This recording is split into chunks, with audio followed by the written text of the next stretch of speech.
Hello and welcome to the final round of the Can-Am 1971 Championship, coming to you tonight from the Riverside, I believe, International Raceway, located somewhere in America. I've completely drawn a blank on where, but maybe Jason, Riverside, California. Thank you, Jason. Maybe Jason, who's joining me in the booth tonight, as well as Alberto, was going to be able to tell us where it was, and he did. Good evening, Jason. Yeah, good evening. I think this is a circuit that a lot of people, I mean, obviously people in America, but worldwide, I think there's a lot of people who lament the loss of Riverside as a circuit. It was a very unique facility, had a lot of really interesting twists and turns and bends and long straights, and from a racer's point of view, it's just a dream of a circuit. It was available in 3 different configurations. The NASCAR one, with the image you see on your screen, it like connected between the 2 long portions and omitted the little loop in the middle.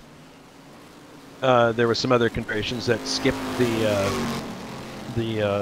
one half of the back straight and just kind of cut through and with like an S bend, and that was a shorter course. The one we're doing tonight is the full course, 3.3 miles, and I think considering that this is still R Factor 1, the track that we have, which I believe Francois Remen did some polishing with, I mean, visually I think it looks pretty good.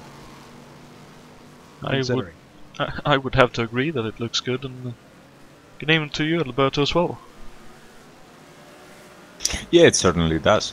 I mean, considering how old the origin of the track is, then Francois Remen did a beautiful job of updating textures and adding lots of objects. I think it recreates pretty well the atmosphere of Riverside at the time. A track that was very, very sandy, always with dust in the asphalt.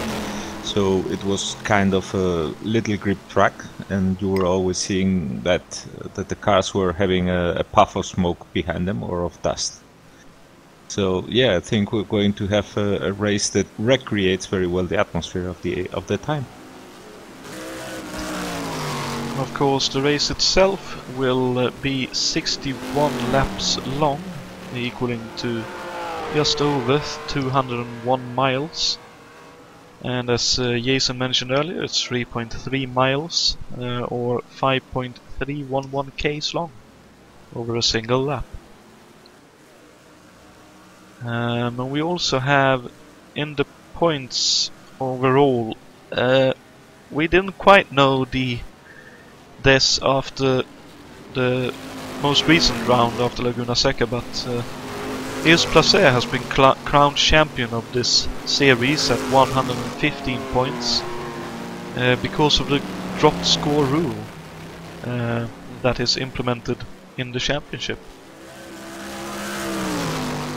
Yeah, it wasn't readily apparent after the first race, and I'll take some responsibility for that because I'd forgotten about the dropped score rule. I've never been a fan of those rules because I think they just needlessly complicate things, and they don't really do a whole lot to, the irony is that they're in place ostensibly to make the championship more competitive. In this case, it actually made it less competitive because if David Yunt didn't have to worry about that, and he won this race, and Yves didn't finish, then he would have David could have become champion. But because of the drop score rule, he has to drop one of his least good performance from the last 5 races, and it happens to be at score. But both Yves and David have scored points in all the 4 races of the second half of the season. So if one of them scores points in this race, according to the rules, they have to drop one of the other ones. So in that case, it's actually making it impossible for David to challenge for the championship, which is unfortunate because we would have liked to have seen. Yeah, here's that silly graphic I put together. But it's a shame because I think we all would have wanted to see a fight to the finish, but unfortunately that's where we're at. On the other hand, it does get a bit of the pressure off, and people should be able to enjoy a nice, little less stressful race, I would think. In any case, the rule didn't serve too much the purpose either in real life, because, though very different reasons, I mean, it was the McLaren show all the time that dominated with Iron Fist in these years, and then it became the Porsche show, so... Well, it's one of those situations that sometimes occur, but at least we'll have some good racing going on tonight, and hopefully everyone will be able to enjoy Riverside in its complete glory. I think we can bet on that happening. Let's see, maybe there's somebody that we can follow around the course if there's someone who's approaching the start-finish line. And with 3 minutes to go, Grant Riddle has been able to sneak between the two factory McLarens. Oh man. David Sauer is on track now, not sure if he's going to be able to improve. We have Thiago Canola on the way to start the lap as well. Okay, yeah, Thiago's heading into the final turn. Yeah, let's follow Thiago around here. One complete lap of Riverside as he exits the last turn. Accelerating past pits, start-finish line. Then he heads through the first turn, left-hander, which is very quick. If the car has good downforce, you can get through there really good. Now he heads through the signature portion of Riverside, the famous S's, which have this beautiful kind of almost musical rhythm to them. And he heads up this hill here. End of the S is a hard right turn. It's actually a little faster than you think it's going to be. Coming off of this turn, you try to get the power down without spinning the tires too much. Now we're on the inner loop of the full circuit. This is going to be an interesting portion here because the car, the bottom drops out from under the car, and if you're not careful, you can over-rev the engine on that corner. Now there's a hairpin here, accelerating off the corner. A little bit of a shorter straight here. A little bit of an elevation change, and then there's a nice double apex situation here, downshifting about 100 miles an hour through here, and then you drop to about 60 as you tighten in the second portion of that turn. Now back to the left. A little bit of a bump here as you get onto this long straight where he is overtaking Gerard Rion. Trying to, at least. The fastest part of the course. Bit of side-to-side action on the lap here, but... Yeah, this is going to be interesting because you have thread the needle here through this kink right here, and now we're back to this sweeping, increasingly fast final turn. And if you're not careful, yeah, you can see what's going on there. They're slipping out from underneath them. You got to be really careful coming off there. You want to have a fast exit, but if you're not careful, the thing will oversteer out from underneath you, and that's one lap of Riverside. As we've been track with a personality, and that's something that we don't see anymore in these days. I mean, the S's, the signature S's, as you said, but also very long straights, followed with sometimes hairpins and sometimes combination of decreasing radius turns, which are some of the most difficult ones from a technical point of view. So really, really a very nice track. Lots of great races happened at Riverside over the years. NASCAR had many fantastic races here, going way back into the 60s, actually. Can-Am, obviously. IndyCar raced here a few times. There were many Trans Am races here, too, I'm sure. IROC raced here. And... in general, I mean, this circuit also appeared in some movies along the way. I mean, that makes good sense because it's near Hollywood, California.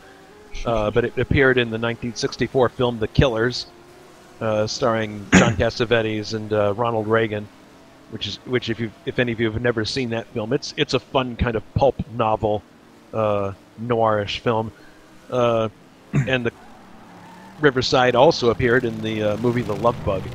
in 1968. Oh, I thought so. Has quite a central role in that film. And from the iconic permanent circuits that once were in this area of California, Riverside is gone, Ontario is gone, and only Laguna Seca is still remaining there. The other two probably too close to Los Angeles and finally fell a victim of the urban development. Because Yeah, it's real estate was what killed these tracks, principally. They built land Auto was Club just simply Speedway quite close to where Ontario was, in Fontana.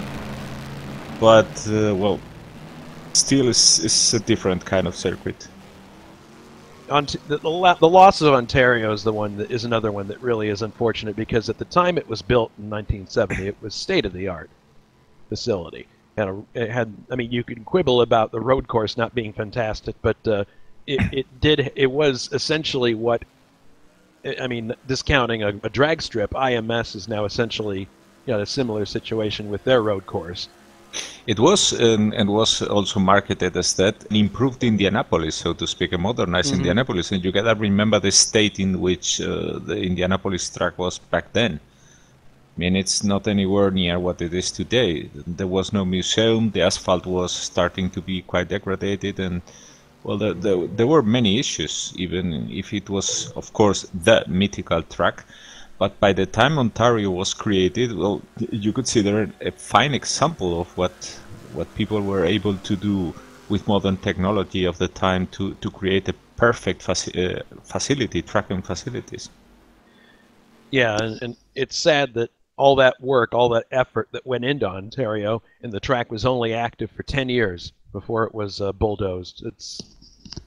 That's really sad. I mean, at least Riverside enjoyed a really long, fantastic history. But so David Sabre was finally able to get back his second position. Oh yeah, so the we've got top three are below 140. So we're going to have an all orange front row. Indeed.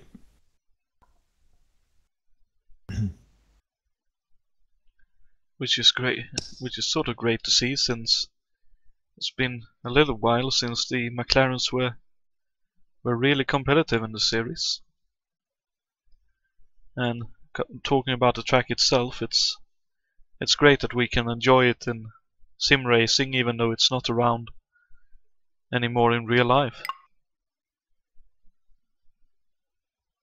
Well, I mean, there are aspects about, I think part of the reason that we enjoy the historic aspect of sim racing so much as a group is because there's a certain magic about the series back then that just racing in general back then that is never, for better and for worse, never really going to be found again. I mean, you recreate the circumstances.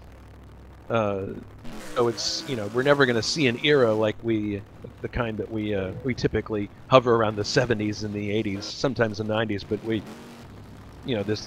there's a mystique about that era that's just never going to be duplicated. That's certainly the case, but I sort of agree with you on that. It's also, for me personally, it's the sort of feeling of being able to drive some of the cars you watched growing up, and cars that you know that you probably would never ever have the chance of owning in real life. So we got the cars heading out on their warm-up laps, and race control will be giving them their instructions. We're going to do the normal thing that we always do with having one pace lap and then letting them go. So what do you guys think? Predictions? I'd probably guess one of the Porsches or the Shadow. Sorry, not the one of the Porsches. One of the Works McLarens. Or the Shadow being the winner of this race, unless David Yates or Yves Placet pulls a rabbit out their hats.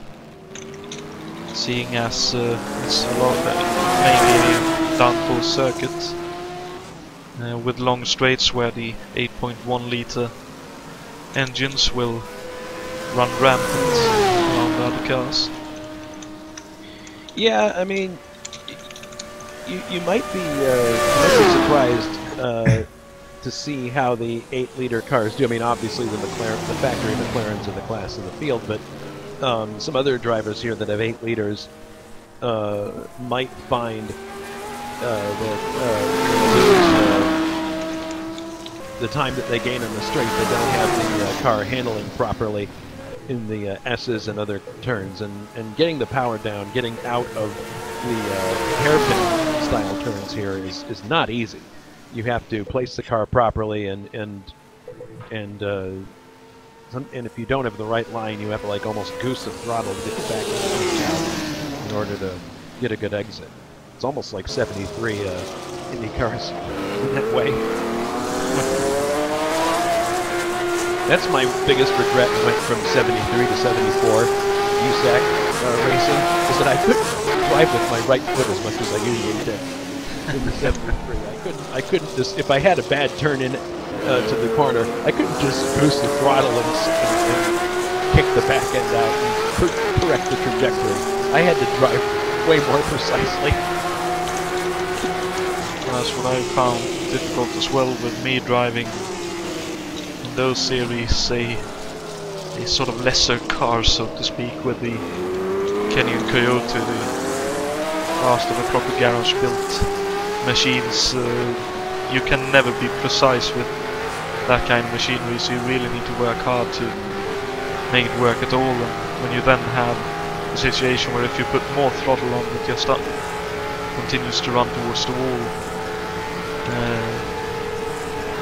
That was definitely one of the more difficult experiences and the most difficult cars I've driven as a 74 car.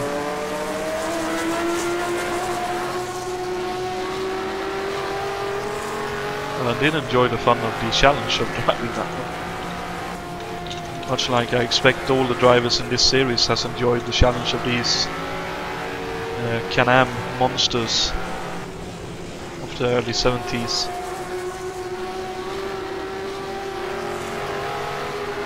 We're also going through.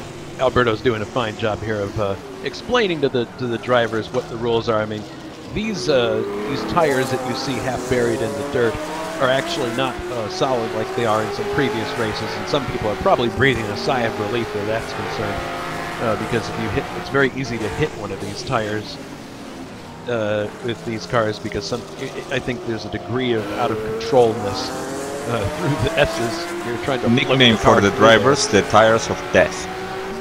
Yeah. So, but it's the classic rule that we've always implemented here at HSO. Keep at least 2 wheels on the asphalt. Some people came dangerously close in practice to not doing that. And in qualifying, I was watching them like, But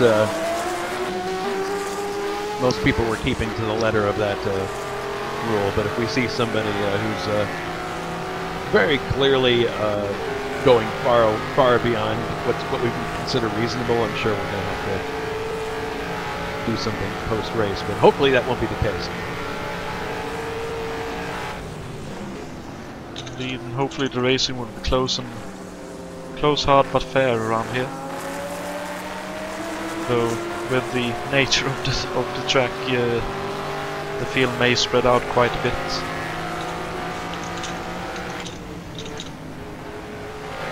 As we can see, David Jakes all over the place with the rear end hanging out.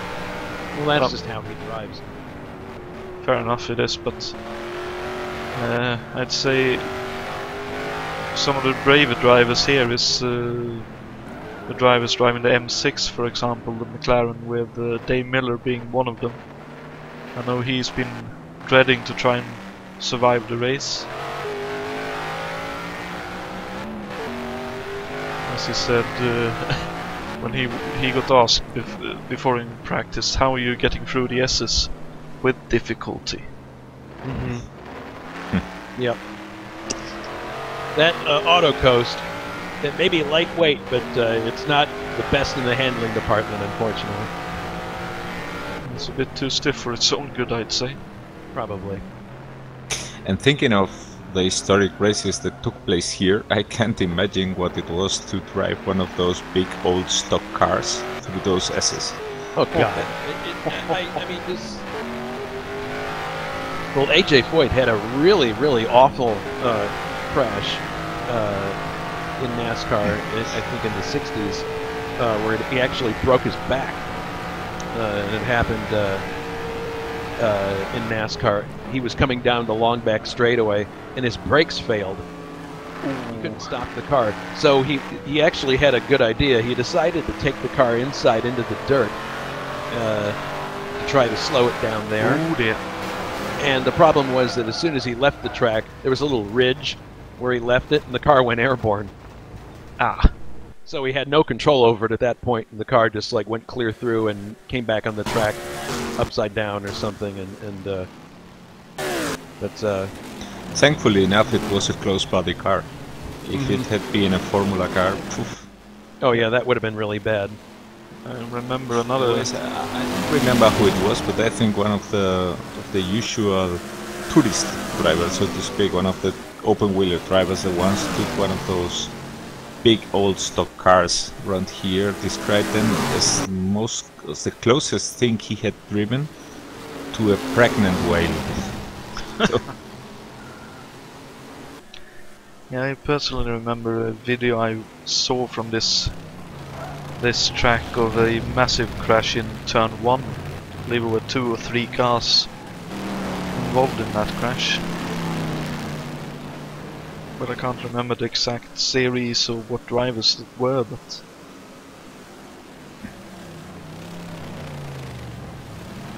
I almost think one of them was possibly a female driver, but that's as far as my memory goes.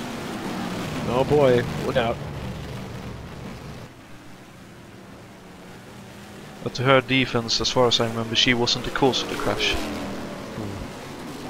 She was, as you'd call it, an innocent bystander.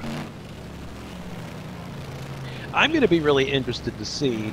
I mean, it's a prediction that I hope does not come true, but I think we might find Sefco exiting the race just because of engine failure.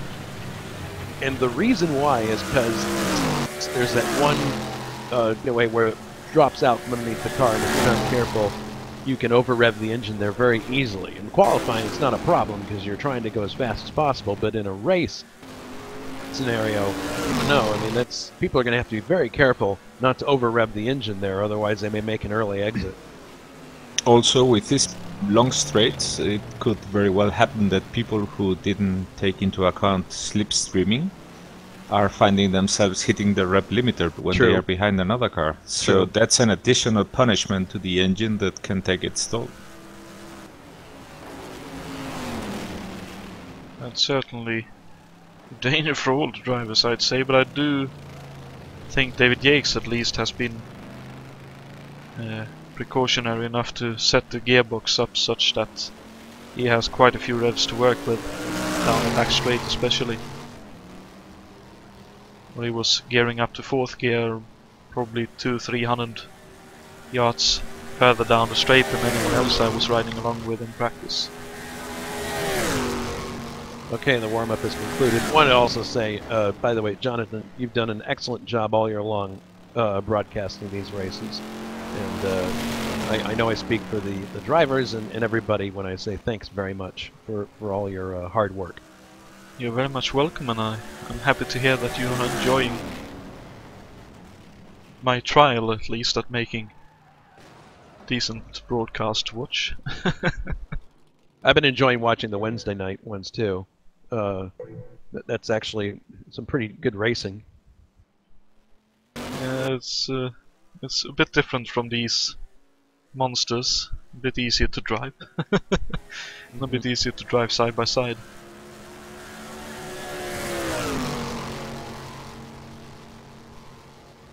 And of course, I think they allow a bit more body contact as well with these cars.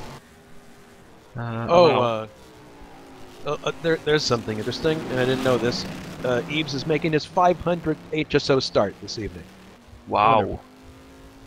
That's fantastic. Congrats to Eves, capping off his championship season. Big congratulations indeed. 500. That's a great achievement, to say the least. A true HSO institution. The guy who was here from the very beginning, and is running as strong as ever. Yeah, it's really great.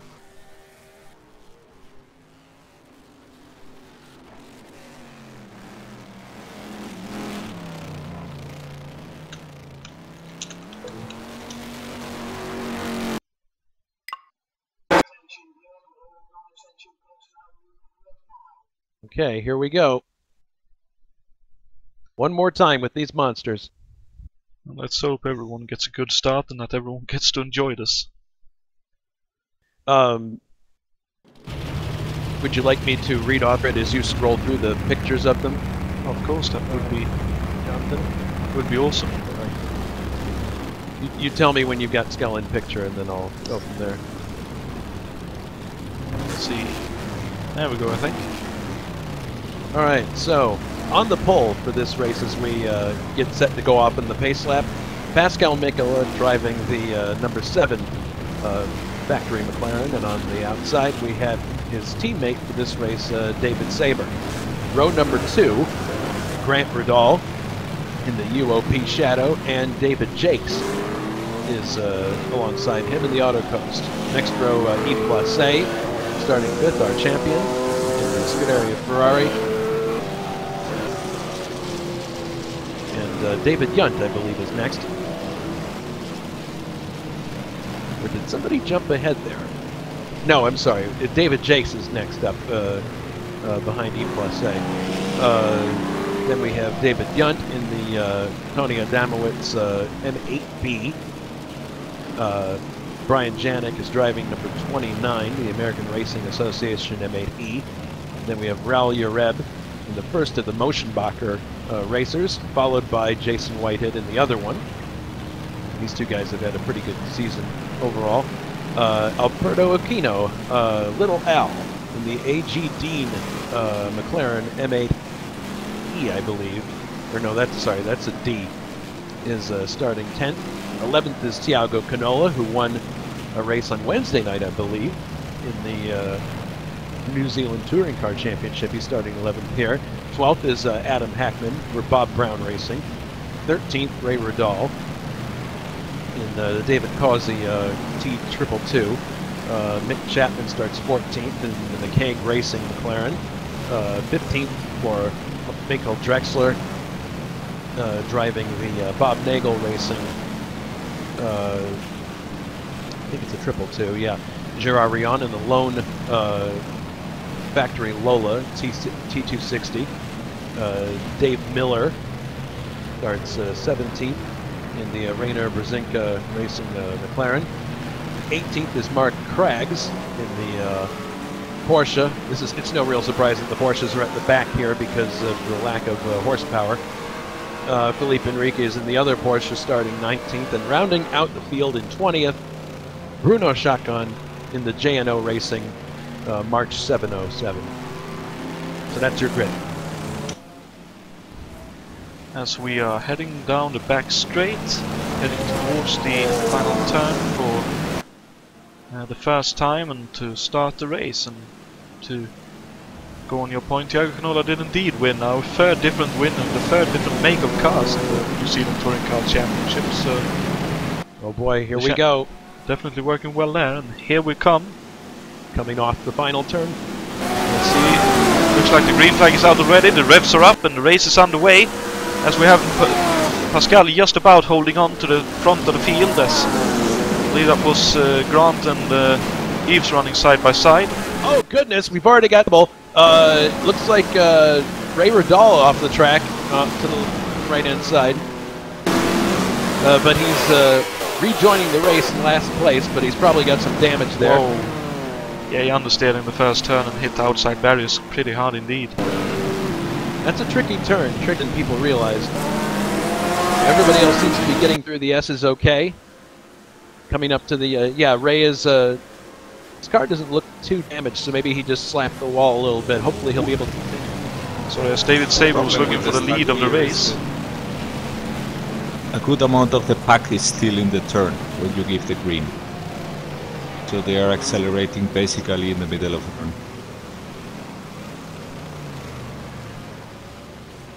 David's looking to the outside of Pascal now.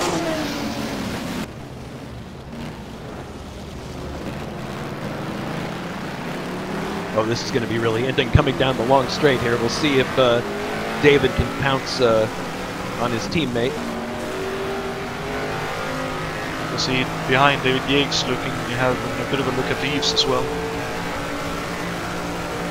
Let's see, David's closing here.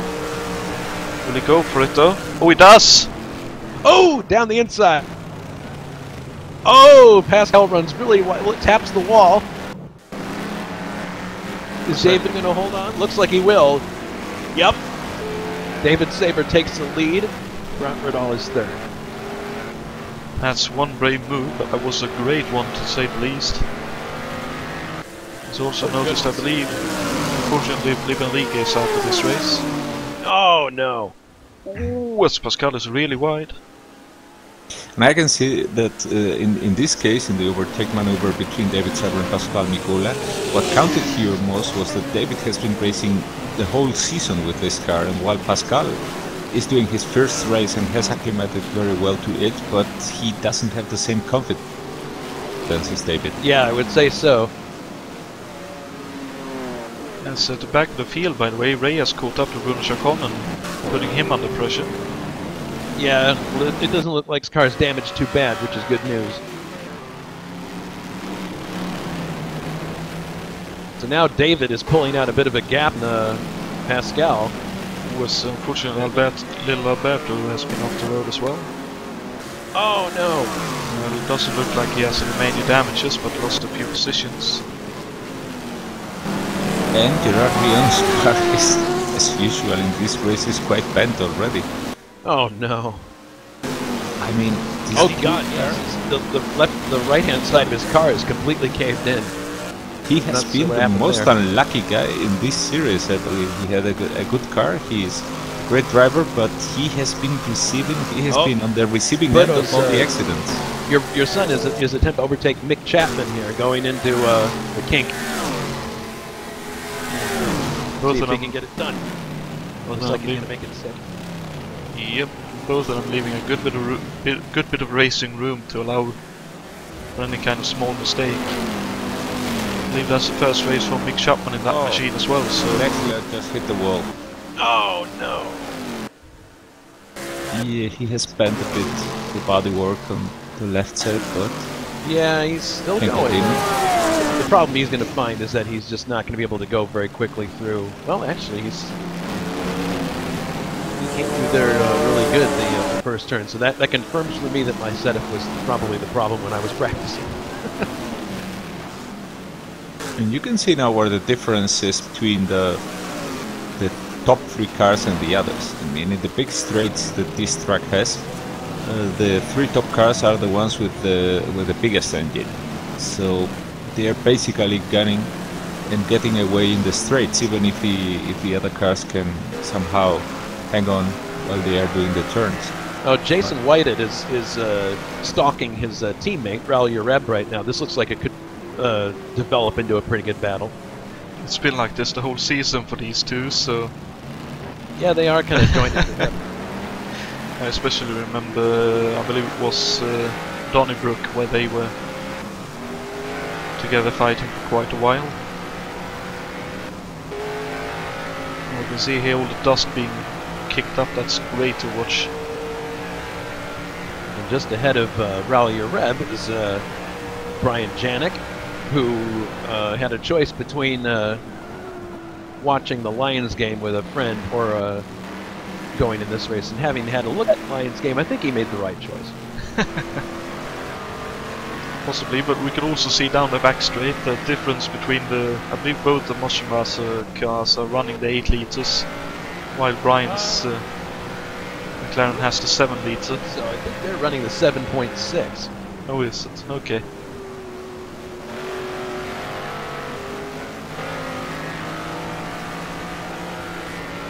But there definitely seemed to be a difference in the straight line abilities of their cars. Oh, Pascal has closed back up to David again. This is an interesting development. I would have thought that David would have continued to pull out an advantage, but it looks like Pascal's closing back up on him again, and Grant Radal is falling back into the clutches of Yves Placet's Ferrari, so there's another battle developing there. David Yates ain't that far behind either, and I know his race pace is really good. He's hanging back there watching points. Oh, Yves looks like he's ready to attack Grant now. He's just looking for the right opportunity. But here's the problem for Yves. Oh, goodness, I believe we've had a swap to the lead again. Yes, Pascal's in the lead again. But David looks like he's going to try... oh, Pascal is taking a defensive line. Oh, David cut across the gravel there. And I think he's going to very appropriately not try to overtake Pascal at this point. But Pascal's going to lead this lap. And they have a tightening right-hander at the start of the back straight. David ran wide and Pascal got up the inside and then had a better line out onto the back straight. And that's how we got the position. David got really loose going through the S's there, so he's it's going to give Pascal a little bit of breathing room. It's not the best place to be following another car with all the aerodynamic effects, because you need a lot of precision to be going through those S's. Indeed, and I gotta say, in terms of following another car, Yves is doing a fantastic job, and I will miss listening to that Ferrari engine howling away. Oh, David Jakes up the inside. No, he doesn't have enough room to overtake there. But these three are running really close together. Here comes Yves looking at Grant now on the outside. That's not really the place you want to be, but oh, David also. Look at this. He's coming up the inside. Doesn't really have any room there. It's fun watching these guys try to haul these things to a stop. That's the other thing that we're going to have to wonder about tire degradation in this race. Oh, here comes Yves. Oh, Yves is going to go for it, and Dave's like, I want a piece of this too. Down the back straight, heading for the kink. Dave slipstreaming the shadow, looking for... Not quite. Or maybe Grant still. Holding the inside line. Wow. Great defensive driving from Grant there. Indeed, and Yves as well to hold on from David, who was having a fantastic run. And David can still have an opportunity in turn 1 here. We actually made contact crossing the start-finish line. Careful, careful, guys. A bit too early to be doing that on lap 5. Yeah, come on. I mean, it's a bit exciting to watch, but a bit too early for that to be going on. See, it looks like Pascal is opening up just a tad bit of gap on David up ahead. A little bit, yeah, but he's doing okay. He's I think now he's starting to get to your point earlier. I think he's getting the hang of the car now. And although, whoa, David really closed up on him there, but I think that was more of David coming in the corner really hot. Both McLarens are very lucky in a way, because the three that are behind them are hampering each other. Oh goodness, Yves' son! Yves Placet spins. I'm looking at the replay now. Was it just like getting under power was a problem? Yeah, he got outside, he touched the dirt, and it spun the car around, so that's unfortunate. Yves is out of that that battle that he was in, but he is getting back in the course. That was a very thoughtful rejoin of the racetrack as well. Well, we can expect that from Yves. He's very mature with that. But also looking seems to be picking up a little bit of time now on Pascal. This is the way that it actually was in 1971. It was the papaya orange McLaren show.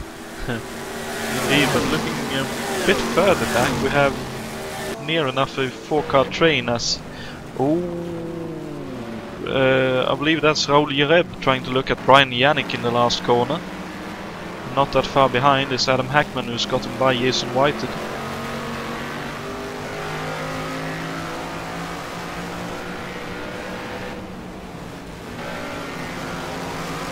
Hackman. Here comes White on Hackman. White has a fantastic run. Not quite able to do the overtaking in the assist though. Raul is really sizing up Brian Janik now, although, oh, Raul is also running with damage on his Motionbacher McLaren. Left side of his car has got some pretty serious damage to it. Well, considering how balls to the wall this track is, I'm not surprised if everyone ends up carrying damage at some point. Yeah, there's probably going to be everybody's going to have some bench sheet by the end. And Little Al is catching up with Hackman. I was watching Little Al in practice, and he was driving really well, very, very competently. Oh, sorry, I was identifying the cars. It's Thiago Canola, of course, behind Raul.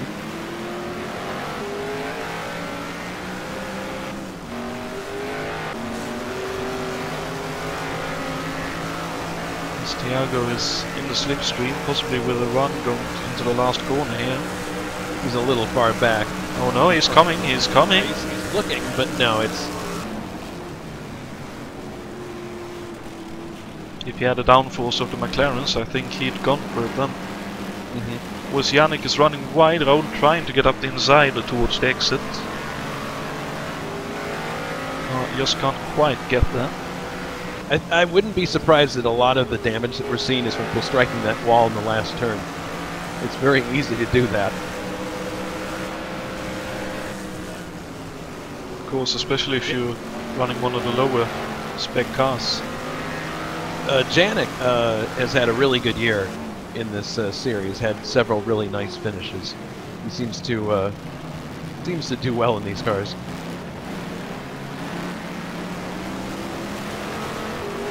Eves is now catching up with David Junt. About to overtake him. No. Nope. Not this time. So here we have a battle between the first and second drivers in the championship. Eves looking at the outside. The two that should have contended. Yeah, if it weren't for the stupid drop score rule.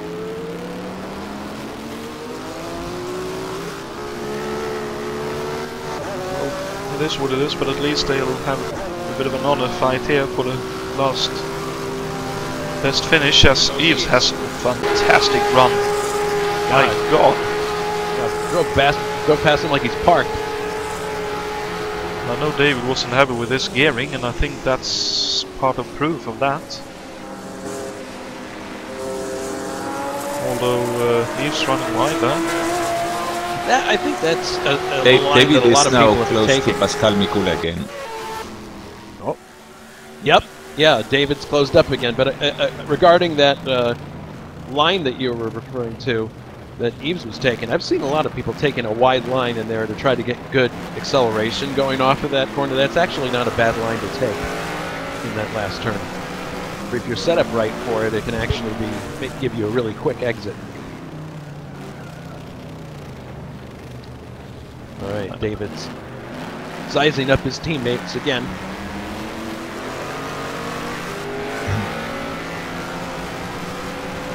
He's closing up behind as well, but also thinks Grant and David not have far between them anymore. Yeah, that could develop into something quite soon. David looking for a good run here, though. Coming onto the backstretch here, let's see if he can slipstream Pascal. Good exit. So did Pascal, though. 2 8-liter Chevrolets here.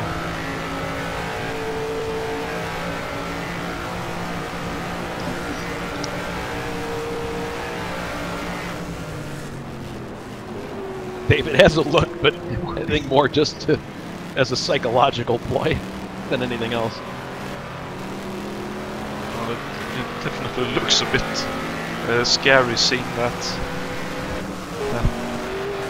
yellow-orange McLaren. Oh, David Jackson is now putting some real pressure on Grant Riddle. Oh yeah. This is heating up here. They're coming through the first turn here. David's definitely. Man, look at the body roll on that auto coast.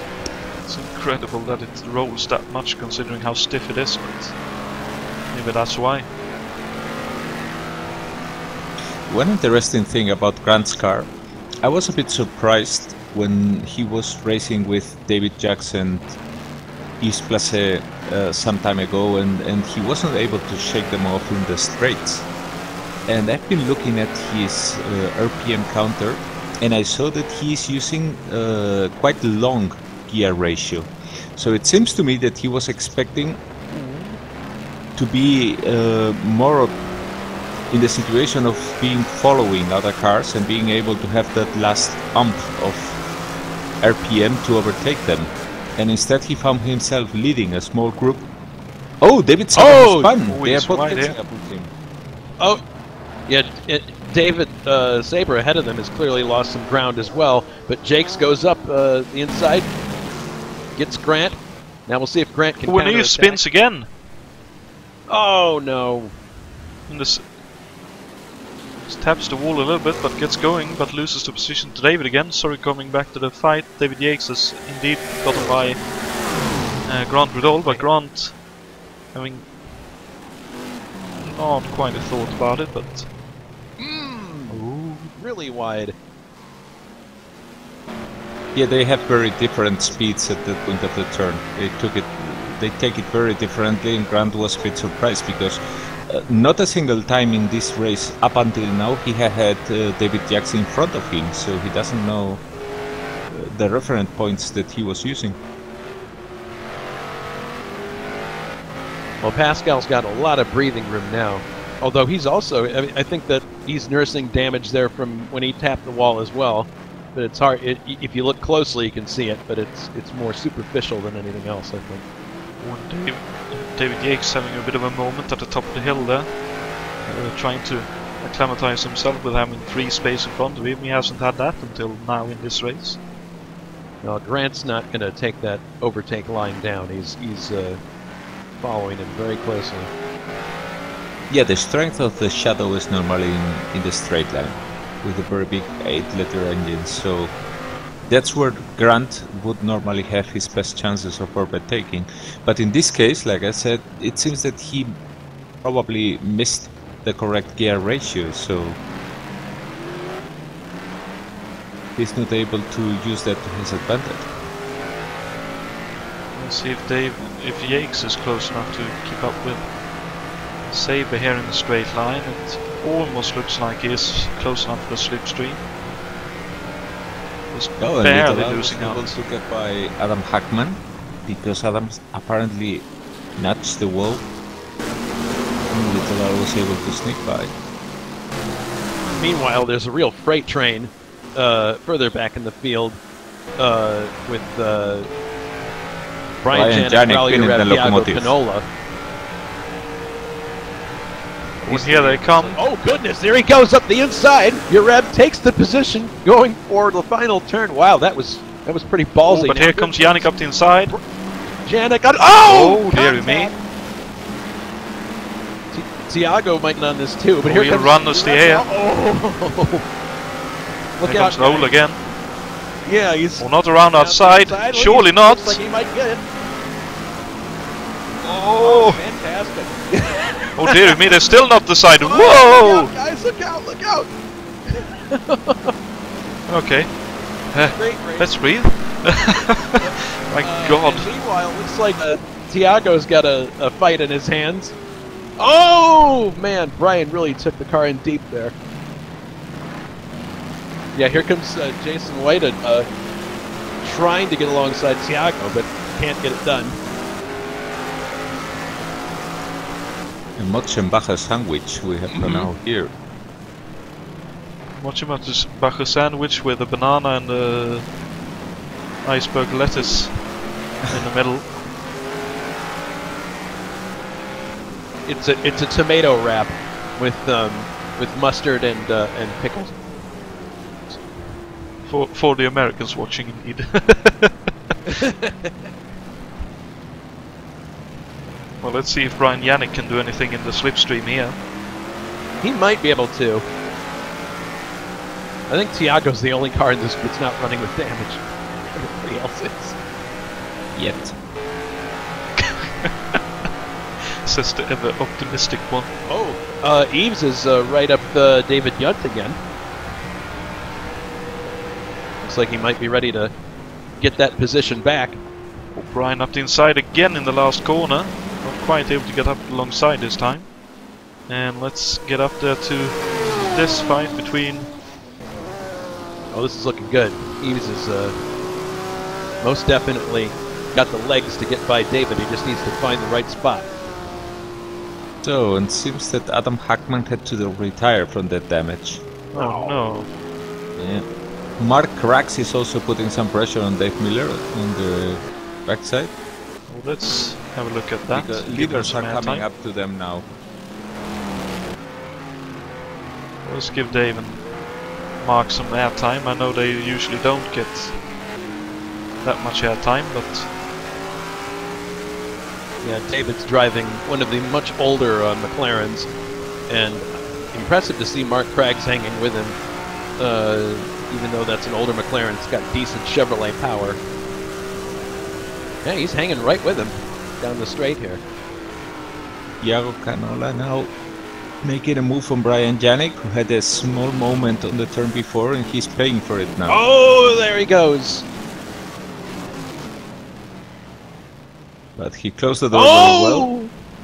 Oh! nicely held. But he held the car well. Oh, bobbles because he hit the dirt a little bit there. Now this is Tiago's opportunity alongside him here. Next gear, He's got it. he can make it. As long as he doesn't go too... You can see how much that little tiny clip of the dirt cost Brian. He just... I mean, that was a huge... oh, goodness. It's just, it's almost exactly like San Giovita. I remember the fight going with the dirt deciding passing just that opportunities. little hesitation and acceleration is all that it takes. But Brian's coming back now into the S's.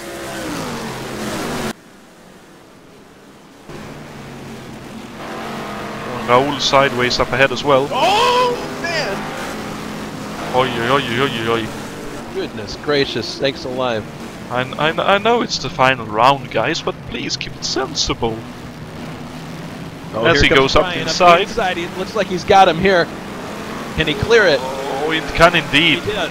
Nice Does. pass. Very good. Let's see, will...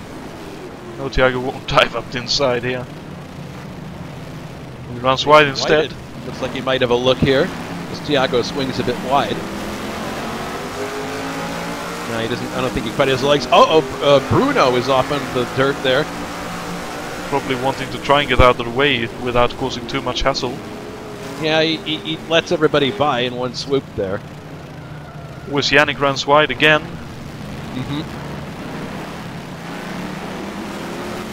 Touches just a tad bit. With all these trading possessions, Gerard Rion has been able to catch up with them. Yeah, So here comes Tiago. One more guy into this party.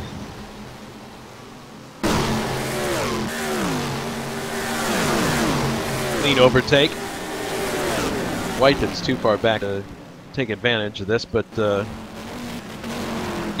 Brian's able to carry a lot more speed in the final Dave turn Miller than, just Tiago. hit the wall when letting the David Jackson Grant Riddle up, and Grant is now, he was able to use the incident in man. his benefit, and is now side by side with... It's like David's going to be able to keep the position as long as he doesn't run. No, he makes it stick on the inside of that turn, so he's able to hold the position. It looks like Placé has also overtaken David Hunt, finally. Oh, we figured that would happen. It was just a matter of when. indeed now it hopefully- looks like Sabre has closed in as well, so fights all over the place as Jason now is the car behind, so Tiago's made a mistake somewhere and dropped back. Bruno Chacon is in the pits. Maybe he was dealing with some kind of damage that we didn't realize at the time.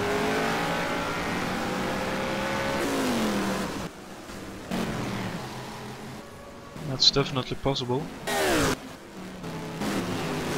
Looks like currently the closest battle on track is this 3 to 4 to 5 car battle train. And believe it or not, we're only at quarter distance in the race. Dear me. Yeah. And half of the field must already be exhausted. Well, good thing we've got a booth. Indeed. So we can all share the load. Well, here comes Jason looks like, White with a fantastic run. Oh! Brian is able to run into the last turn a lot deeper than almost everybody else. Still gets a good run off. Now.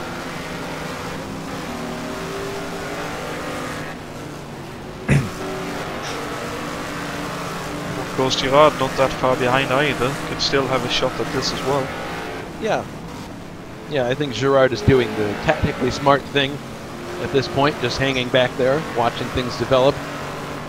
If he weren't driving, he could get them popcorn because it's a great view.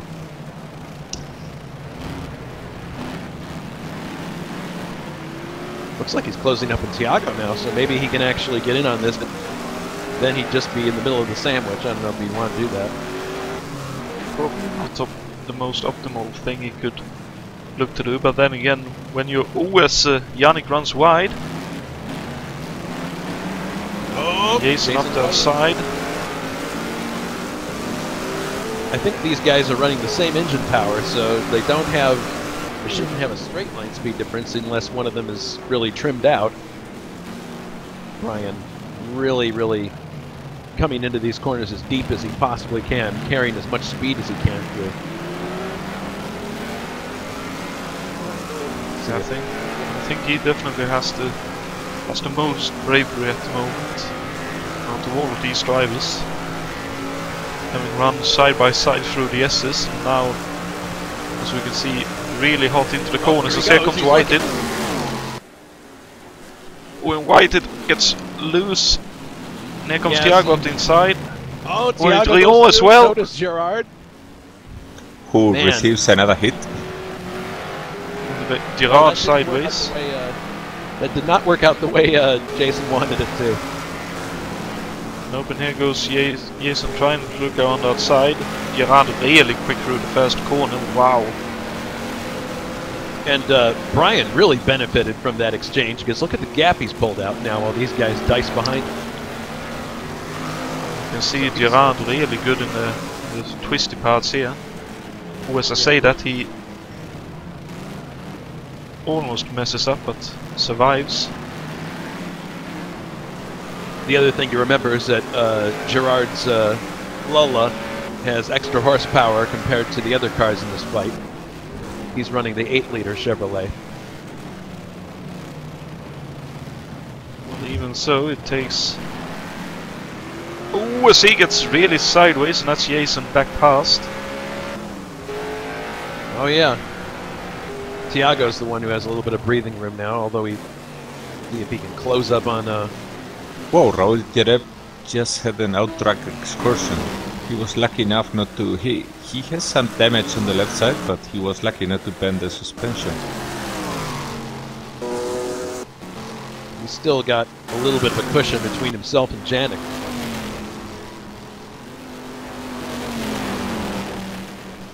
Ground Nadal and David Yates still running very close together. And I'm just on a stationary camera here, letting all the field go through so we can... Oh! David Saberhead just spun! Oh no, he did! He lost the position now to David and to David Jackson to 4th to place at least.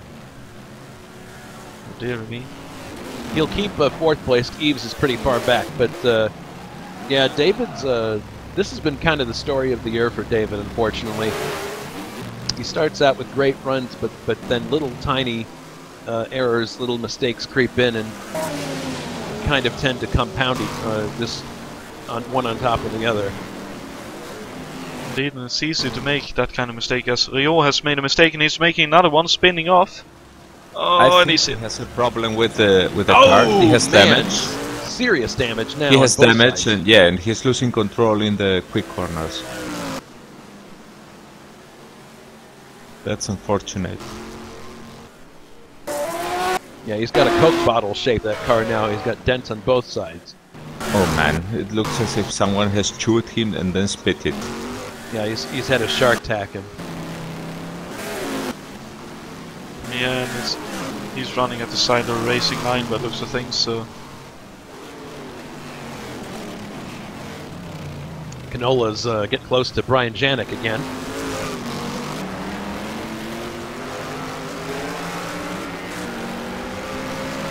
He has to run. Especially on the gearing. Here he comes. There he is. Right by. Oh, but I don't know. It looks like Brian might be able to counterattack here. Right Riddle just hit the wall. He has spooning. Right Riddle hit the wall. He has spoon in front of David Jacks, who is spinning now. Oh no! He lost the position to Grant Riddle because of that. Probably to be a bit too optimistic with the throttle there. In any case, position lost the same. Yeah, just off the racing line and with the dirt. But then again, he's still right behind. Boy, Grant runs really wide, and David's through. He just came into that turn too hot. But now we'll see if he can counter it going down the long straight. We've got Ray Radal in front of him here. This is a race where most of the positions changes in the top 3-4 have been due to errors, and never because of daring overtaking maneuvers. I think it reflects well one of the difficulties of this track, and that's when you have such long straights and such very quick corners, and then the hairpins, it somehow breaks the rhythm of the driver. You get the feeling for the speed and going very quick, and then all of a sudden you're almost dead stop trying to come out of a very slow corner, and it seems to somehow make you more prone to errors. Well, Grant is definitely hanging with David here through the S's. Looking for the counter move every turn out through the S's, but in the end can't quite make it up to happen. See if David can close back in on these guys eventually.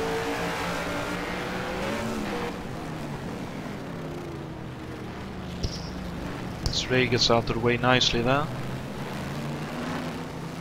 Well, considering how they both are battling and hampering each other, it's very likely that Dave has a chance to catch up. Oh, there goes Grant wide again, but David swung wide there too. I mentioned this earlier. I'm curious. Alberto has to say about this. I mean, we watch these guys going really deep into the corners and lots of tire smoke, lots of hauling the car to a stop. You would think that tire degradation would become a serious problem eventually. It should, but it's never the same thing to do that on the tire on which you are leaning than to do it with the tire that is almost lifted up in the air, the inside tire. And that's what's happening here. I mean, I believe that what's going on here is that they have lots of roll stiffness in the front, and that's causing them, because they want traction when they are coming out of the corners. And what this is causing is that when they are going in situations like this, in very quick corners where they are tapping the brake, the car is lifting, almost lifting the front inside tire, as they're doing right now. And it's scrubbing on the ground, but barely. So I believe that this is not going to cause a big toll in terms of degradation. Okay, so we have about 40 laps to go at this point. Oh man, Raul just had a really huge bobble going into the first turn. See if Janik can close up. He's really closing now. I think a bit faster than he was anticipating.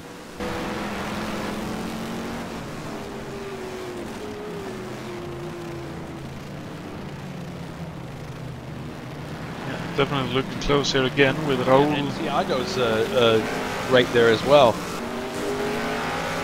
as well as Jason not that far behind either, so... Well, we're back with the tomato wrap sandwich with mustard and pickles.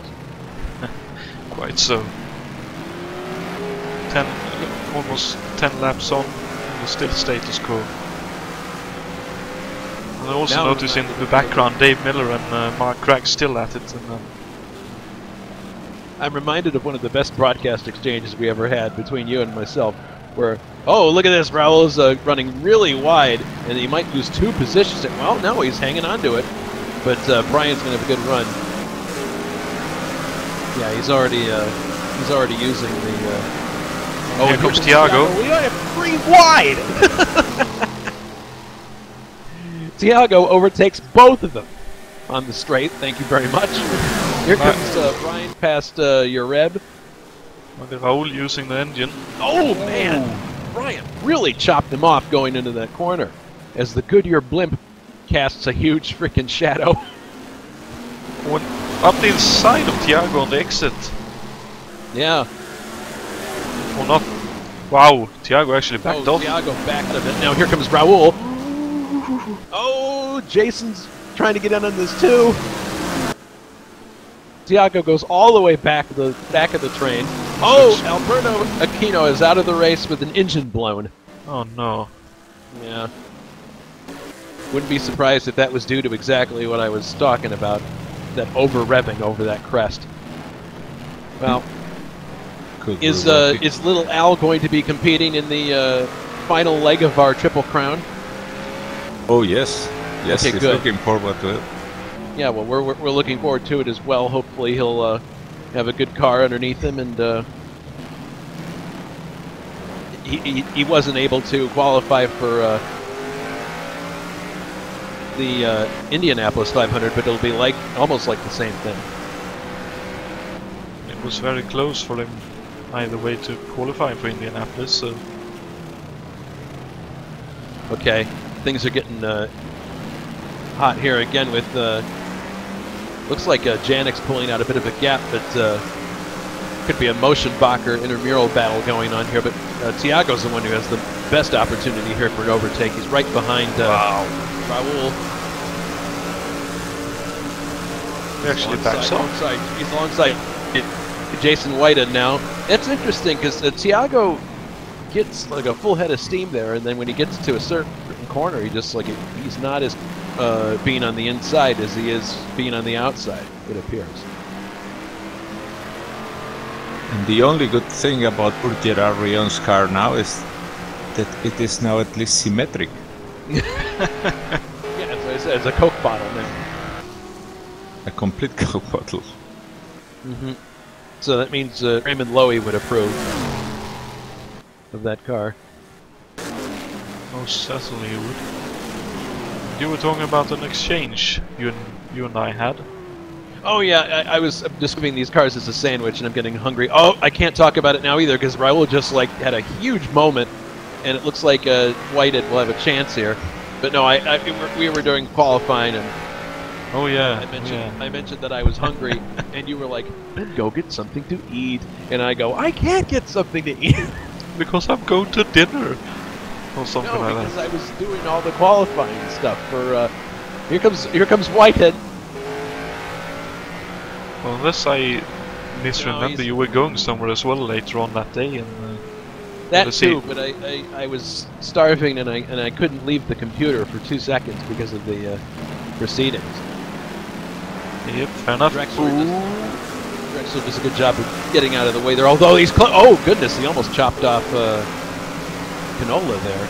I think you saw 2 of the cars, but not the third one until the third one. Yeah. Oh, here comes Thiago. He's going to try to overtake Whitehead. He actually holds back again. Yeah. Was both the Motionbacher cars doing a synchronized slide into the final corner. 8 out of 10 for that one. Oh, was that Grant Ridal is out of the race? Yeah, Grant Ridal's out. Oh, we had it. Oh, he has some massive damage. Well, those are things I can't see where that would have happened yet. And that's some massive damage. He just headed for the pits and retired. Just trying to get it on the broadcast if possible.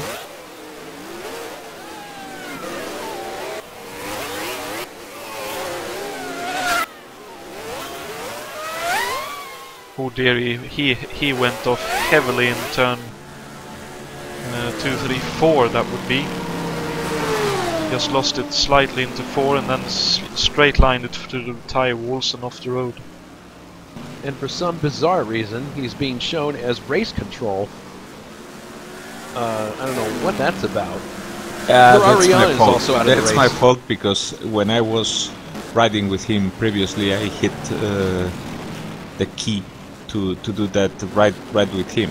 Just to. Oh. Yeah, that's okay. I didn't want to do it again, so it's not to distract him because he probably gets a message about that. Well, Gerard is also out of the race. He's just rolled in basically. I guess the car is just too damaged to continue. Well, one can understand that considering how badly bent it was, but well, this makes the field pretty much spread out. We have Yannick pulling away from the group behind, but the group behind is definitely still on it, with Jason White now ahead of Raul. Canola looks like he's got another chance here, but he doesn't like going to the inside in this kink very much. And also Raul's taking a very defensive posture. I believe you're on replay. We're going through turn 2 now. Oh, sorry. But yeah, it's remained status quo. Raul got sideways through the last corner, but was about it.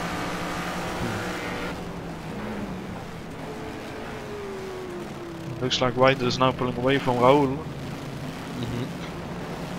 Yeah, Tiago's really harrying Raul at this point. Meanwhile, it's all quiet for Pascal up at the front. And it's actually pretty quiet for David as well, now that Grant is out of the picture. Eves is third, David Saber fourth, and David Gunn-Smith. Those 5 really are kind of by themselves, so the real action is set for 7th, 8th, and 9th.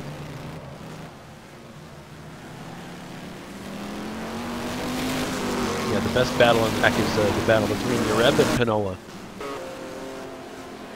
Canola, who is a very accomplished touring car driver, as he has been showing the Wednesday championship. Yeah, he had a victory on Wednesday night. Yeah, but probably not as comfortable with these cars. The other driver who's been a standout in that series is Matthias Weber, who had 2 second-place finishes. Yeah, also very quick driver. Jan Titz, Matthias Weber, they are both Germans and are very quick drivers when they are on touring cars. Indeed, and the championship there is still very close indeed. I believe. Haven't quite looked at it yet after the last round, but the championship is still very close, and hopefully it will remain very close for the remaining 3 rounds of the championship. And Bruno Chacon's car really has a good deal of damage in the front. Well, Bruno, although, I mean, he's not one of the fastest drivers in HSO, but he does do one thing. He finishes races. Yep. So, he, knowing him, he's going to keep soldiering on, even if the car is not 100%. You might remember that he finished 3rd in one of our Gold Star events this year, the... with one of the most difficult cars ever. Yes, absolutely. Monaco and he did it 37 by doing what he does best, and that's just surviving. Yeah, the 37 Mercedes W125.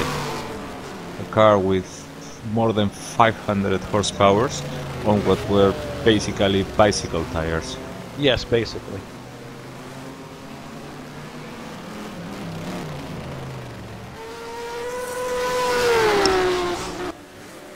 Was David Saber spun again? Oh, over the no. top of the hill, as Looks David like, Jund comes around to Yeah, Yount is going to take that position. He gets up to 4th. But David hasn't lost that much ground, so he might get that position back. We lost it very early on, gives the wall a slight tap. So clearly that McLaren ain't working well for him. Well, not now. He's got a lot of dents and dings and scrapes on it. But he's going to try to hang with David here.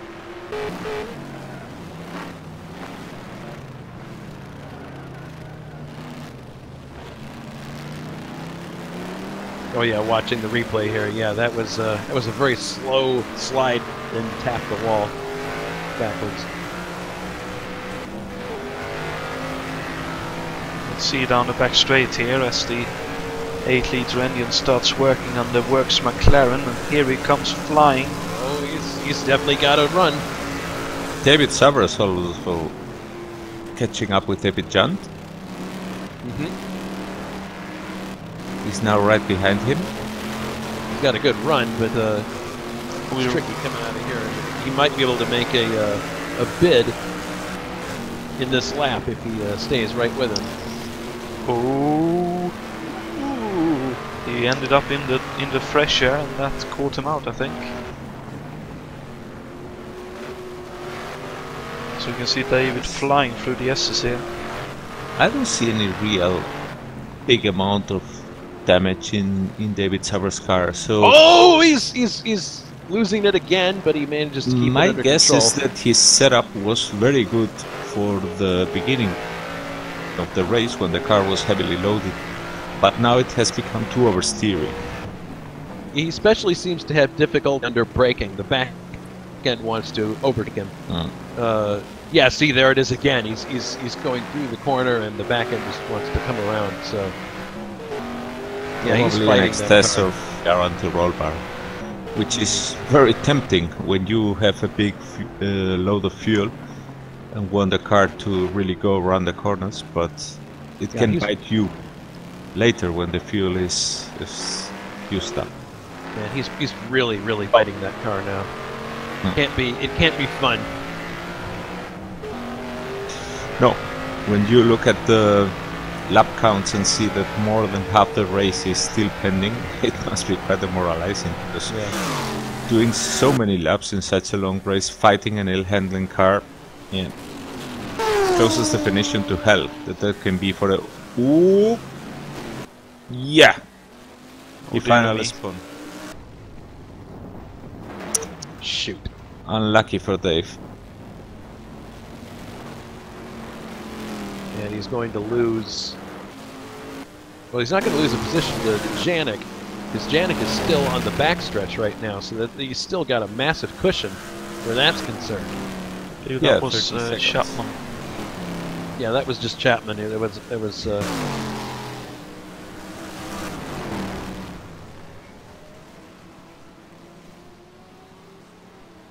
So we have just about at half distance now in the race. Jonatan, you have some coming up slides that you could show. Oh, indeed. Let's just have a quick gander, see if there's... Well, there is one fight brewing here, so let's have a look at those slides a little bit later, because Jason Whited and Ryan Yannick is at it again.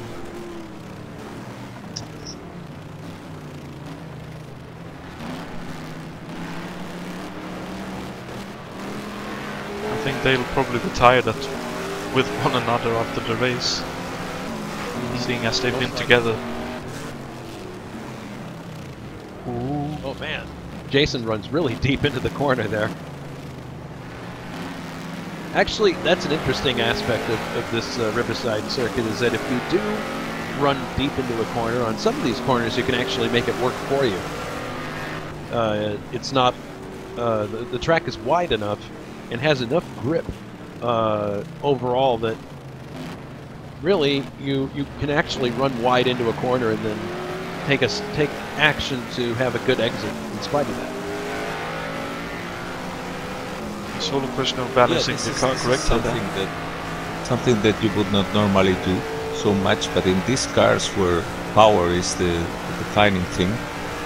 Getting that acceleration out can compensate many things.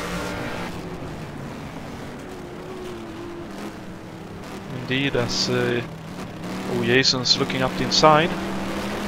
Nice one there. As they apply the Will throttle be coming able on the to make last it turn. stick. Brian looks like he might have glanced the wall there, but he's going to hang on to the position. If only just. Looks like Jason had a quicker exit from turn 1. Locks up just slightly, still holds on.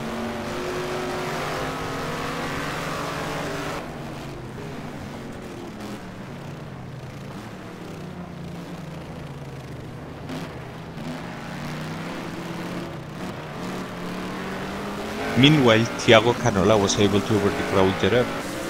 Oh yeah, he did.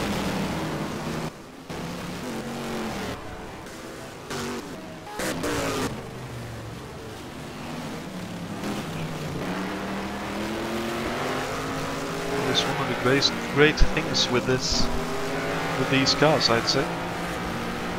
Except for, of course, the top 5, 6 that are flying away from everyone else. But all of the sort of lower spec cars are very closely matched.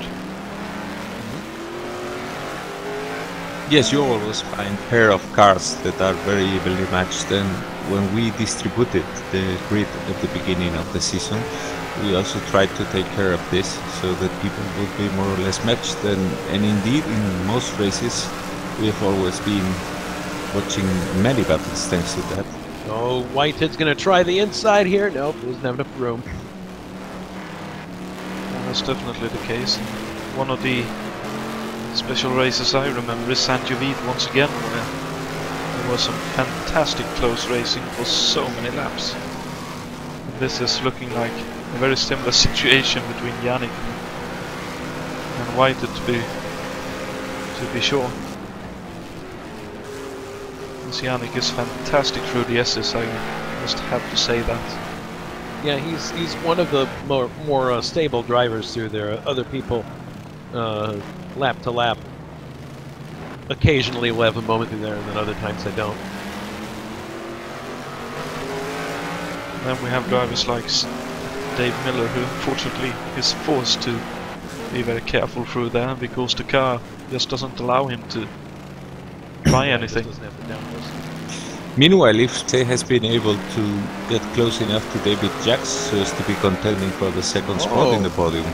Interesting. And this is after Eves has had a couple of spins of his own. So, and we've seen that time and again in this series. Eves has had some races where he's had problems, and he's able to come back from those adversities. Uh-oh, Raul Ureb just now DNF out of the race. Oh no.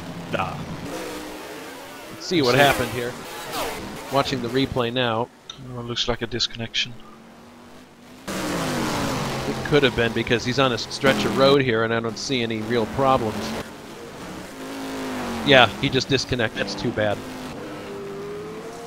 Also, looking at second and third, they are really close now.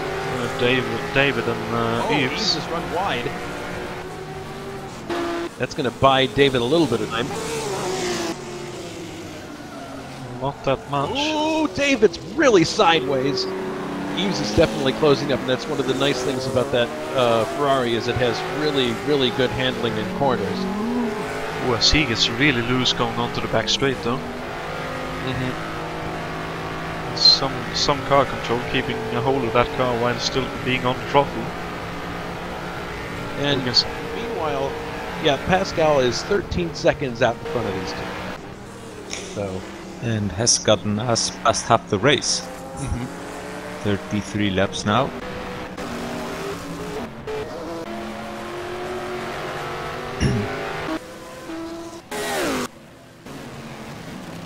With again Jason really close behind Brian, will actually have a bit of an opportunity here, I think. Yep, goes up the inside. No, decides not to.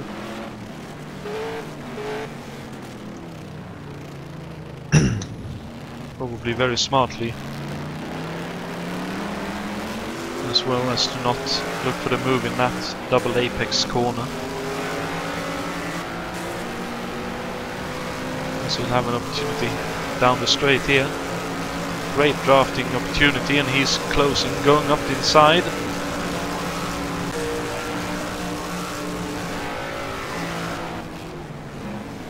Let's see what happens down here. Brian again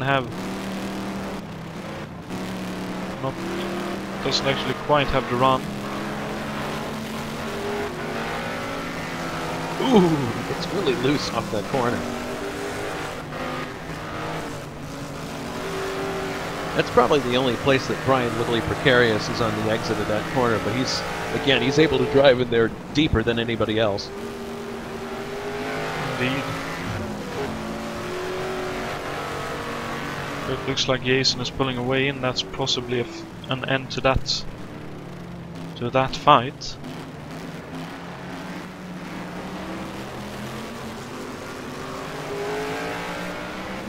He's still shadowing Jake's pretty well here. Oh, and David makes a bit of a mistake coming off the last corner. Yeah. He's so stable through turn 1.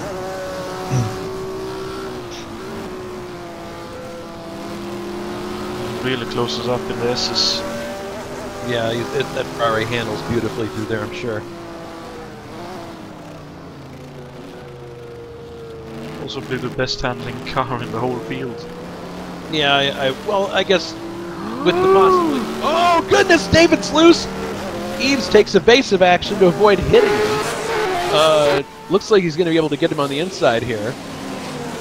Although David's pulling a lot of steam on the outside here. No, it looks like, well, let's see. Eves just manages to make it stick. David may still have an opportunity down here though. Yeah, he's trying on the inside here. Takes it in sideways. Yeah, sideways, but yeah, Eves is alright, this will be really interesting. We'll have the Ferrari versus the 8-liter Chevrolet on the straight. Well, now see, Eves is getting much better purchase coming off these corners than David is. David's having to fight that auto coast quite a lot. Yeah, look at that. He's already pulled out a huge gap. It's sort of what we saw at Road Atlanta, wasn't it? Sorry, not Road Atlanta, Road America, where Eves was able to hold on for a long time until... Yeah.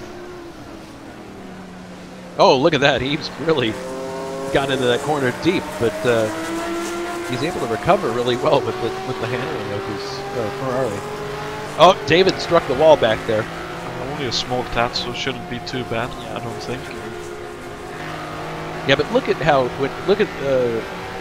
Eves coming through that corner, and look at the way he just sails through these S's with, like, it looks really easy for him compared to other cars. Yeah, pound for pound, that's probably the best car to drive in the field. I would think so. The Porsches handle good too, but of course they don't have the speed.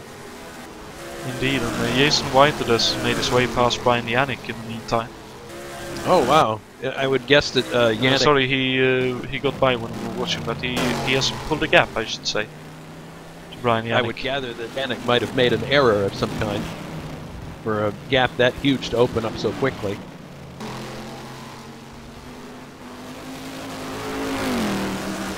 It's difficult to say, but it looks like Brian is definitely doing his best to catch up once again. If he can. I'll say one thing. Those drivers are very fortunate that on the exit of turn 1 there is not a wall right there. Because they're very using every inch of the road and more.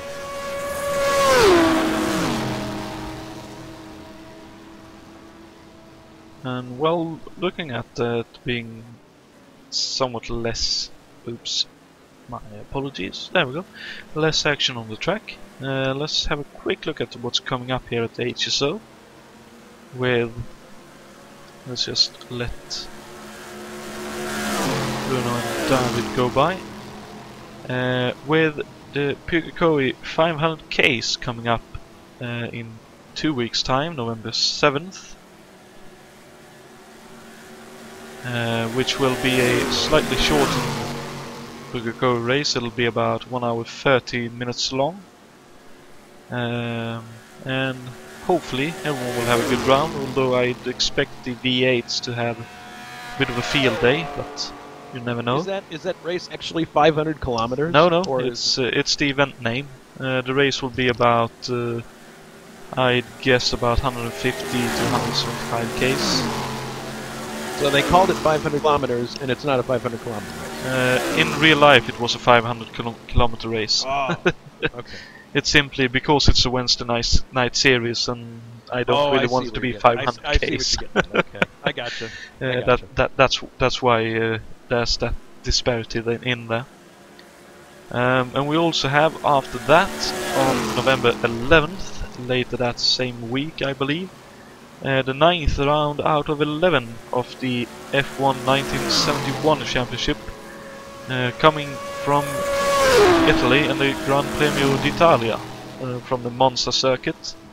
The very old one with no chicanes to talk about, and all of it being top line speed and bravery.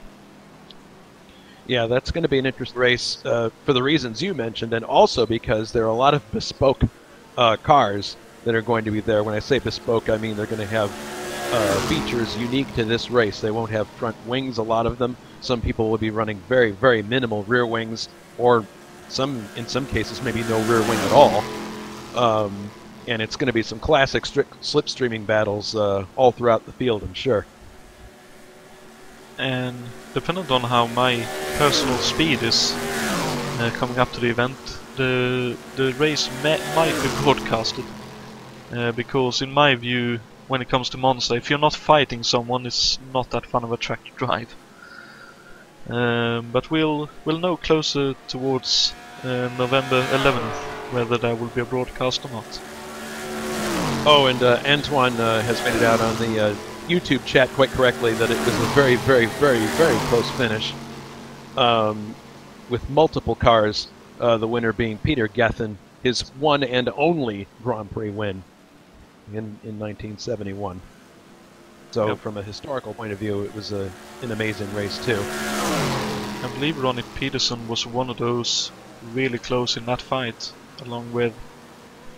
That's another example of how good Ronnie was. He's driving around the problems of that March 7th. Indeed. Around the troubles of many cars. To be honest. He made a lot of cars look way better than they actually deserved to look in film. The March 711 is the obvious one.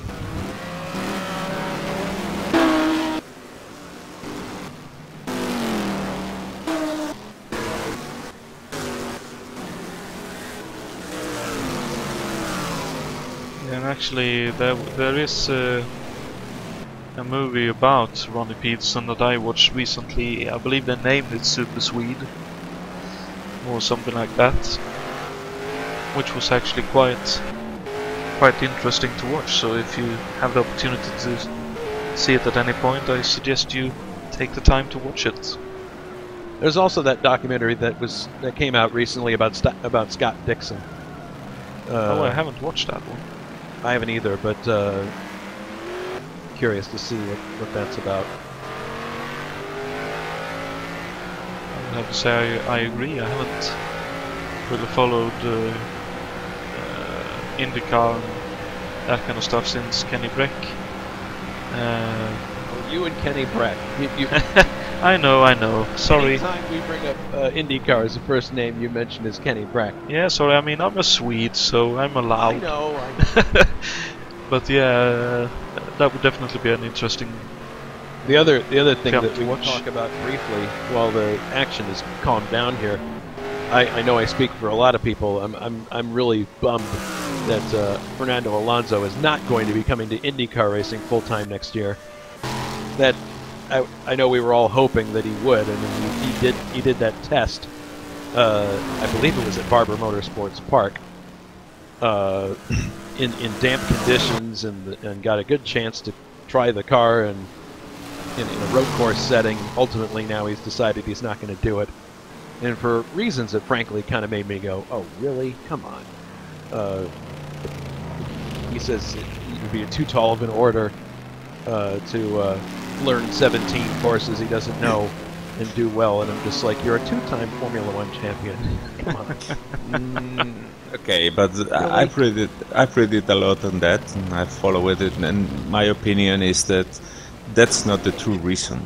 I mean, for whatever reasons, engine suppliers, whatever, McLaren wasn't able to put up a team next year for IndyCar, and so what they decided in the end was that they could not do it, and Alonso simply came up with this excuse. I believe, in my opinion, he really wanted to do the full schedule. McLaren also wanted, but they simply could not manage to get it all together. Probably as a consequence of his bad relationship with Honda Japan. After all they criticized. It's racing's loss, because it would have really spiced up the open wheel calendar for 2019. It would have been like Mansell coming to IndyCar, you know, that kind of hoopla would have ensued, and it would have been really fun for everybody. So hopefully it's not dead yet. Maybe we will see him in Indianapolis again, because the rest of his schedule certainly is very light now at this point, so he should have ample time to try that. So people on the chat are asking about Eves and is he catching up to Pascal? The answer is no. The gap is holding steady at 13 seconds. Floats back and forth a tenth or so here and there, but it's he doesn't appear to be making a dent in Pascal's lead right now. But actually a fight that is closing up is the fight between Michael Drexler and Dave Miller for 11th and 12th here. Oh, interesting.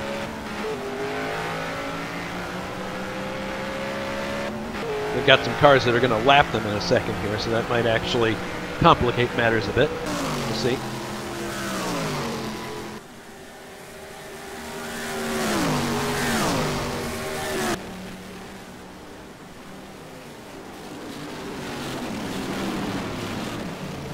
I'd really like to Miller know. catching up so fast with a car that is vastly superior to his is probably the result of Michael's car being quite damaged. Not impossible, dear me. Whited over Miller. Oh, and also, here's Brian Janik. So yeah, we got this series of cars overlapping Drexler and David. That actually gives Drexler a lot of breathing room now. This actually holds up Jason a little bit behind Drexler and allows Brian to close up. Oh, come on. Does Michael know he's there? Doesn't matter now, he's alongside him, but good grief. I don't think he knew that he was there. Mark Brax is out of the track now, returning to it. With wow, another Coke bottle shaped car. He's got a big dent. Whoa! Sorry to cut you off. He had a massive off coming off turn 2. We just lost the car up on the barriers and up the hill and into the barriers he went, and then back down on the road. Wow. Well, at least he was able to continue. Because, I mean, we started with a lot less cars today than we normally do in this series.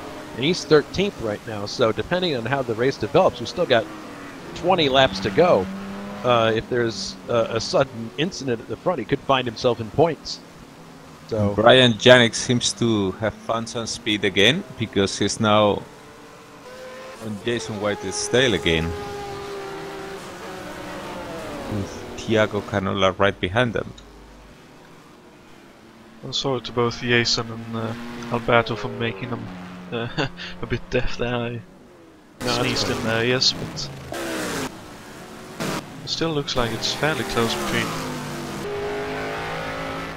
Dave and Drexler though. Either way. Oof. White just found Bruno Chacon in the middle of the turn and had to slow down a bit. Brian Janik has been able to close up thanks to that. And Thiago right behind them as well.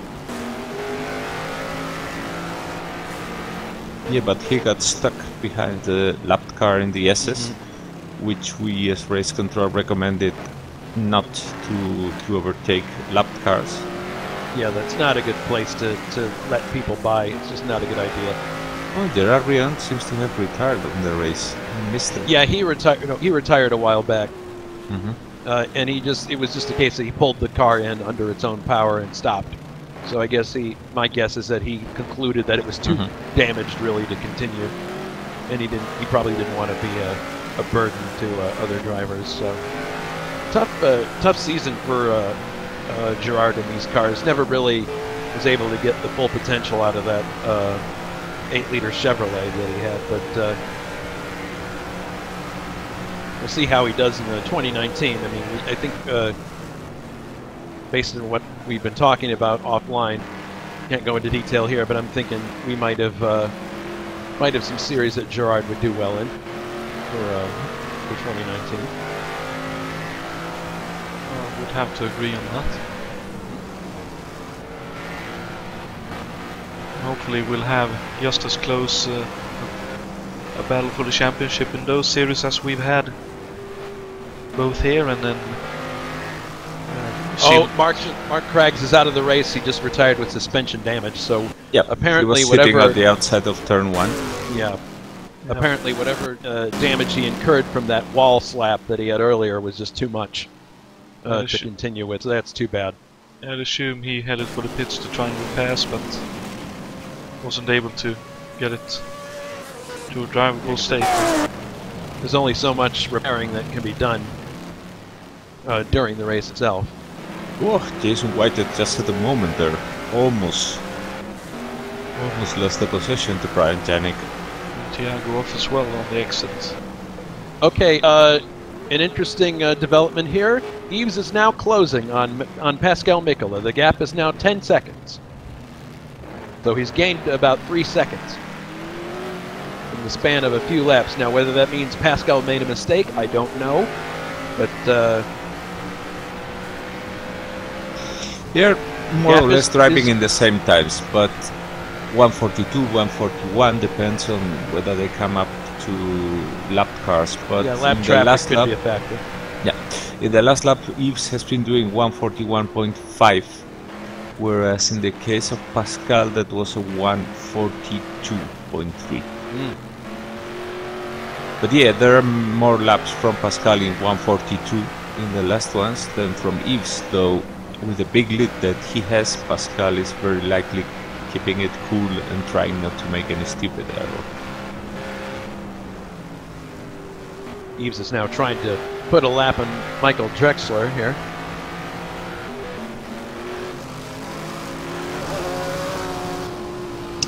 Yeah, the gap is now up to 11 seconds, so yeah, it may have been just a lapping incident that caused Pascal to have to lose a bit of speed.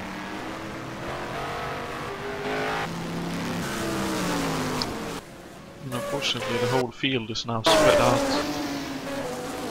With a sort of decent gap between everyone.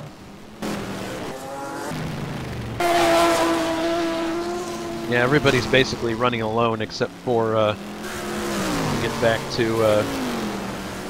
even the battles between Whitehead and Janik and Canola have cooled off to some degree. Mick Chapman very quietly has made his way up to 9th place, driving the number 55 car. This is he's finally abandoned the BRM. He just is tired of that car, and he's looking pretty good in this race by just staying out of trouble and just rising to the top. And Ray, after that first lap problem that he had, sent him all the way to the back of the field. He's in 10th place now, so these two benefiting from the attrition, and their racecraft is bringing them to the front. Indeed, it's great to have that kind of situation going on in a series, that even though you may have issues early, you can still make up at least some of the lost ground simply by staying on track and not having any other issues.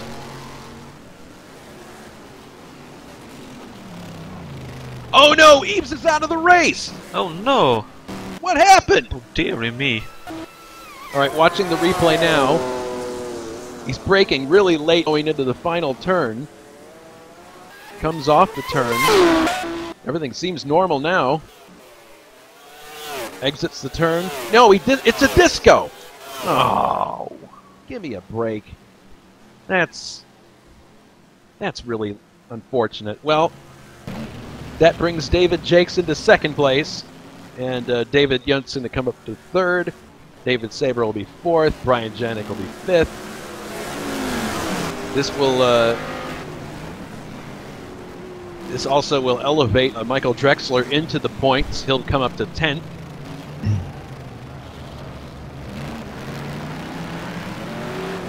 Talking of close, Jason Wilder is now right behind Yannick. So this has closed up in the last lap. I believe that's Pascal behind them, who's going to be lapping them in a minute. And here comes Jason round outside in the kink. Look at that. In the kink, down the inside. But Brian loves to run really deep here, and Jason, you know, that's one thing I've noticed about Jason. When you're side by side with him going into a turn, his instincts are to be cautious. So he doesn't like running wheel to wheel with somebody into a turn. It's not the way he prefers to race. He would much rather do a clean overtake into a corner and then make it stick. Going wheel to wheel in the corner, Jason is not as comfortable. Then I'm the complete opposite, I suppose. I don't mind at all running side by side in the turn. And Pascal Mikula is about to lap them both. Yeah, here he comes. With any kind of luck, he'll wait until the back straight to last by both of them. Well, he doesn't really. I mean, he's not in any real hurry. Although here he comes, he's trying to overtake them. Now, Jason runs wide into the dirt. Canola's probably going to go ahead of him. He does. Oh man. How I thought he was going to hit Brian up the rear then.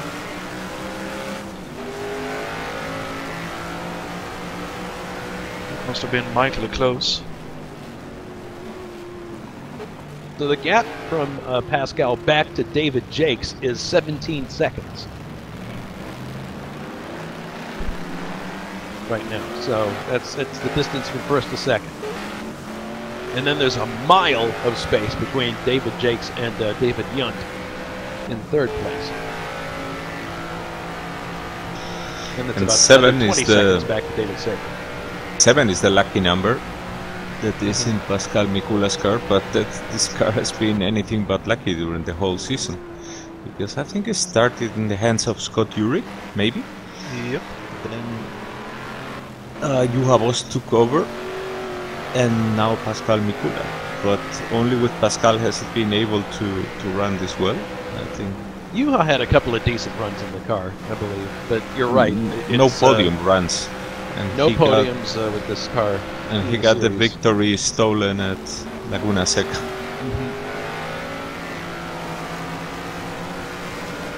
But yeah, that second position was the season high for the car so far. Definitely looks like he's on track to improve that, but behind him on track, but a lap behind him overall.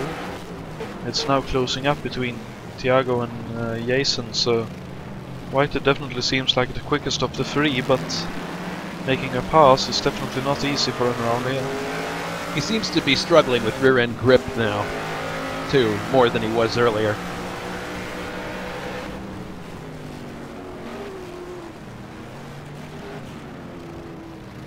Yeah, he seems skittish under braking in some instances, and under acceleration too. He occasionally seems skittish.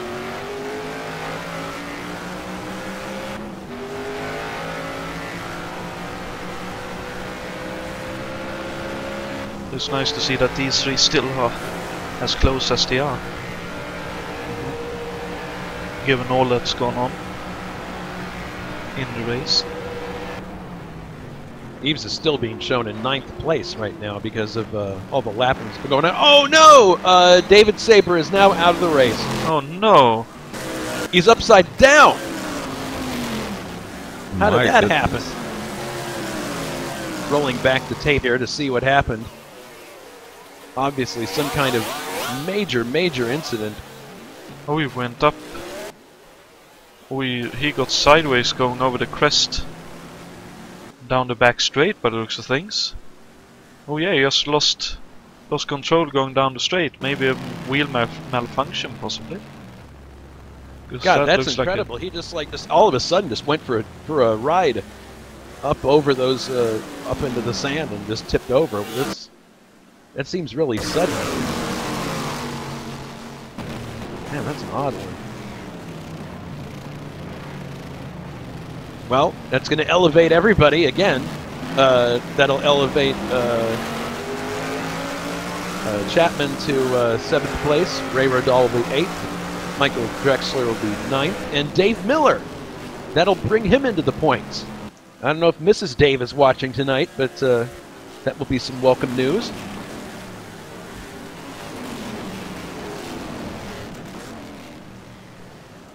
And that's... Oh, either way, I'm pretty sure he will be very happy with that. Yeah, considering the car he's driving and how difficult it's been, he's been doing quite well, and he's got some damage on that car as well.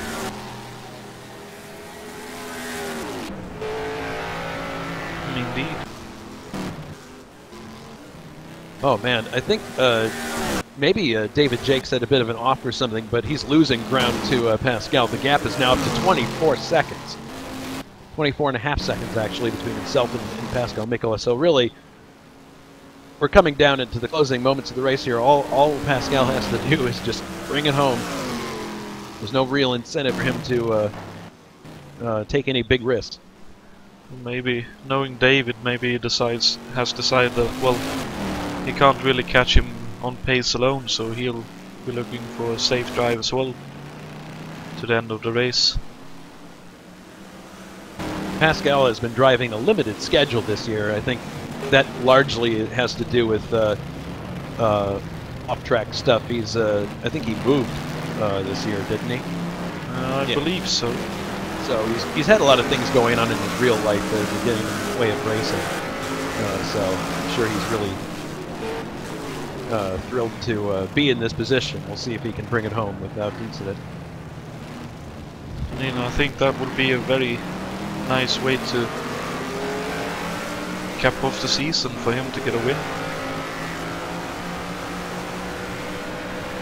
Because I think it's over a year since the last time he won a race. Oh, Chapman is off course. Yes, me. Not sure what happened there. Looks like he just got out of... Oh yeah, he just got sideways in the S's. Following Michael Drexler looking for a move past him, so... The good news is that it doesn't look he damaged the car too bad. He just did a slight little tap of the fence. Indeed. So, should be able to continue without any trouble.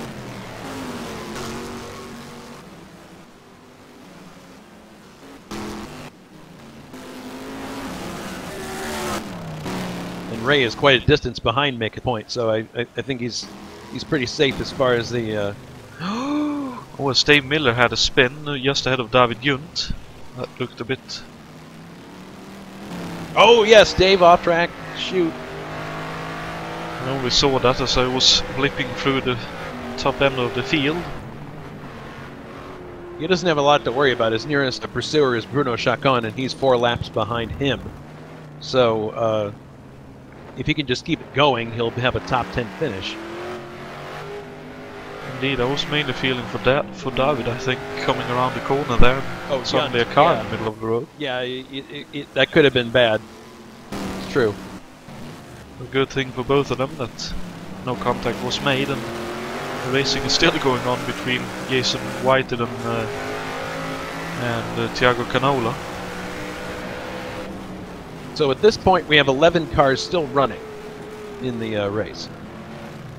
I'd say that's a pretty decent number. Out of the 20 that started. And only 1 engine has let go in this group.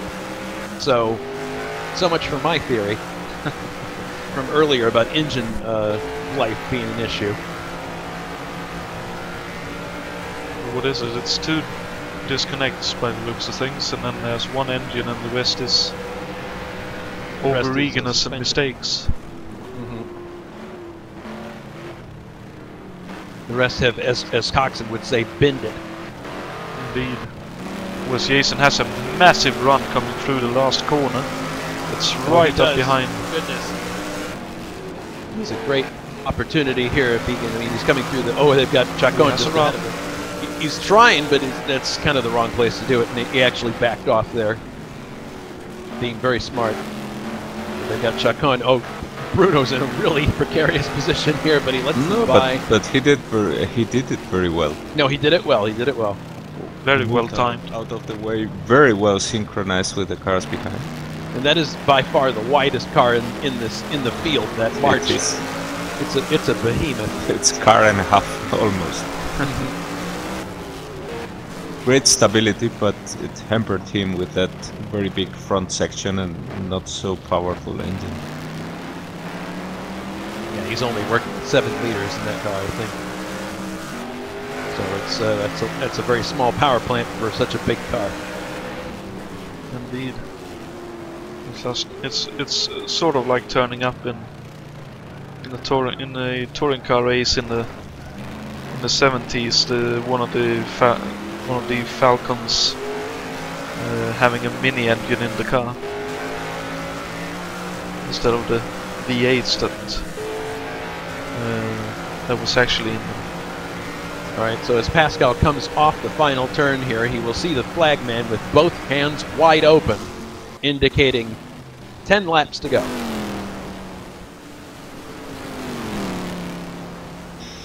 And just to put the engine size thing into perspective, remember that the famous rubber Vitesse, the one that we are seeing in the touring cars, it had a V8 3.5 liters. I mean, and that was already a very big engine for European standards, 3.5 liters V8. Well, these ones have double as much capacity, the average one, because there are still the 8-liter engines. So with 10 laps to go, can I do a run through of the cars? Certainly. Okay, let me know when you're on, Scal. I am. Okay, with 10 laps to go in the Riverside Can-Am, Pascal leads in the factory McLaren. Second is David Jakes in the Auto Coast. Third is David Yunt in the Auto World Girubi McLaren. Fourth, Brian Janik in the American Racing Association McLaren. Fifth is Tiago Canola in the Performance. Maybe not anymore. Oh, well, not, no. There goes Jason White that passed him in the Moschenbacher Racing McLaren. Then we have Tiago Canola. Seventh is Mick Chapman in the McCaig Racing McLaren. Eighth is Ray Riddall in the David Causey T222 Lola. Ninth for Michael Drexler in the Bob Nagel Racing T222. 10th is Dave Miller in the Rainier Brzezinka Racing McLaren. 11th, but out of the race, is David Saber in the other factory McLaren. And the last car running in the race, soon to be in 11th place, is Bruno Chacon. Unfortunately, it looks like Chacon is actually upside down here. Oh no! He is! He's upside down! Oh shoot. So what happened there? I honestly don't know, but let's see if we can catch it. Looks like he's off the... overshot it, perhaps, or it's hard to tell. Yeah, he's up at the top. Yeah, he overshot completely and probably ended up upside down, hitting the barriers and stuff. But he is off the racing surface. He totally missed a braking zone and actually ran across sections of track. So it looks like he's probably going to be out of the race. I don't think he'll be able to get that car righted. Probably not. As Canola has gotten the position back on Whited. I thought for a moment that Bruno was sitting in the middle of the track, but he's not. He's actually offline. So he's not going to be able to continue. He may as well just hit escape, but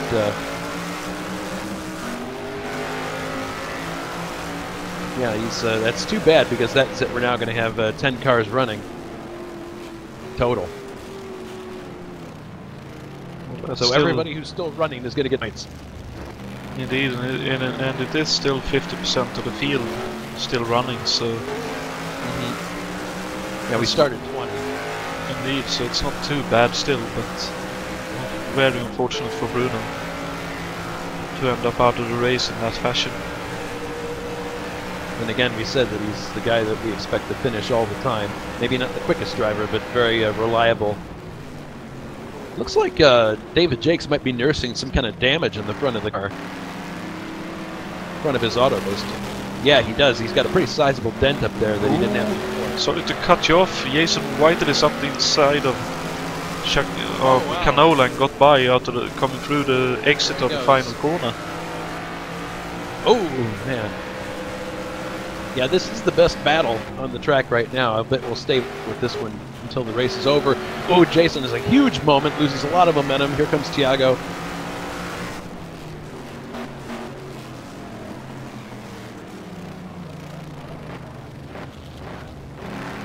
As Thiago almost hits the hay bales on the outside there. Yeah, those hay bales are solid.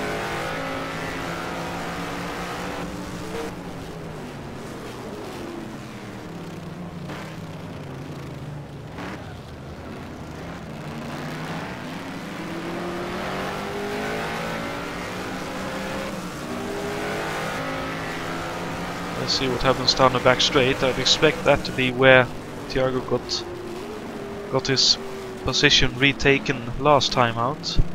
They're going to continue to have like yellow flags in this corner because poor Bruno Chacon is still sitting here offline.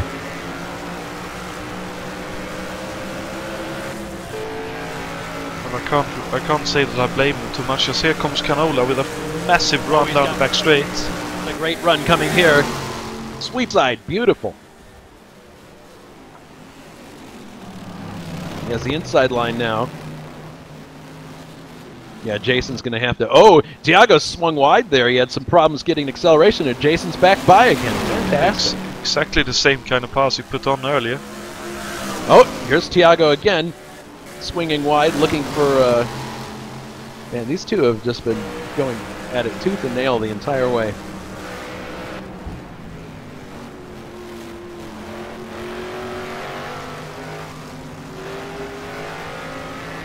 Yeah, it's great to watch such an extent.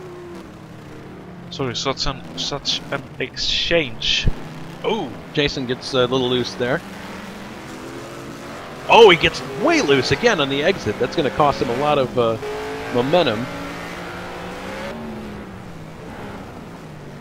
Well, that said, Thiago seems to be taking it a little bit easy as well, getting on the throttle. So, yeah, two different philosophies.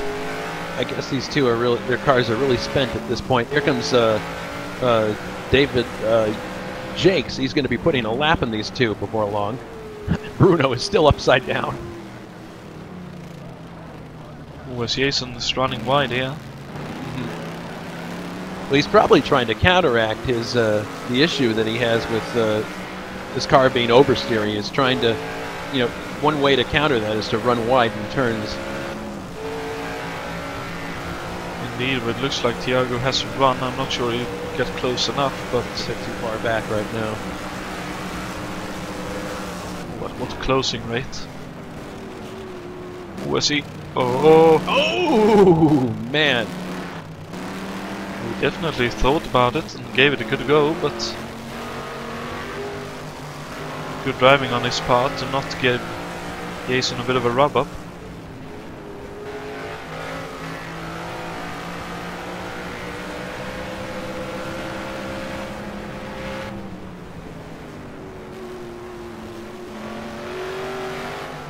Now it'll be interesting to see if Jason can pull away or if Thiago will be able to close up once again. Oh, Jason swinging wide again! And Thiago, of course, closing in just a tad bit more. Sorry, not Jason, Thiago. It's going to be a case, I think, of which of these two can make the least mistakes in the closing laps here, because their tires both look like they're just spent. Yeah, there goes Thiago sliding wide again. but that became a fantastic line going through the corner.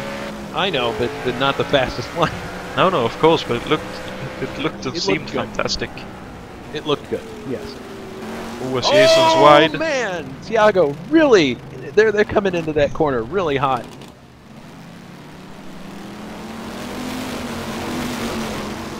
It's a case of either one of them will finish ahead of the other, or both of them will crash, trying to keep the position they're in. Hopefully that won't happen. There's 57 laps complete now, out of 61. Certainly seems to be the sort of situation as Thiago now tries to look for the outside line, switches back to the inside. Not as close this time as he was last time around.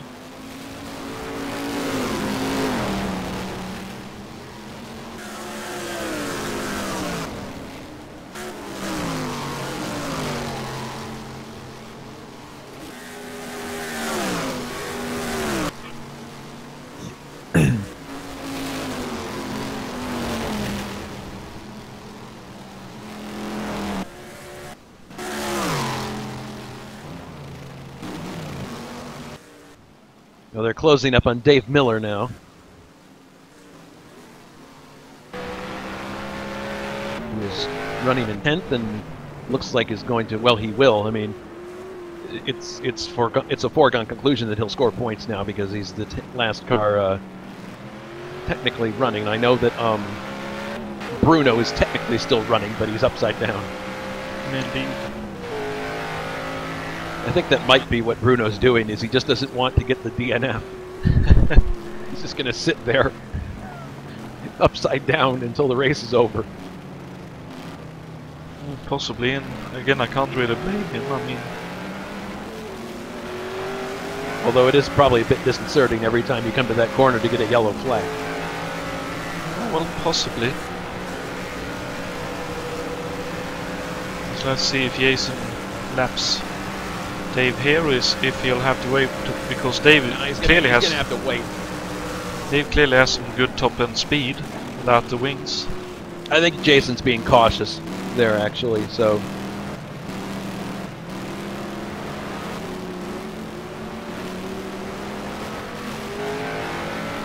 True indeed, as here comes Thiago as well. Let's see if he can make his way past without issues as well. Also switch back and they lets him by, nicely done. Unfortunately it looks like it held Thiago up a little bit.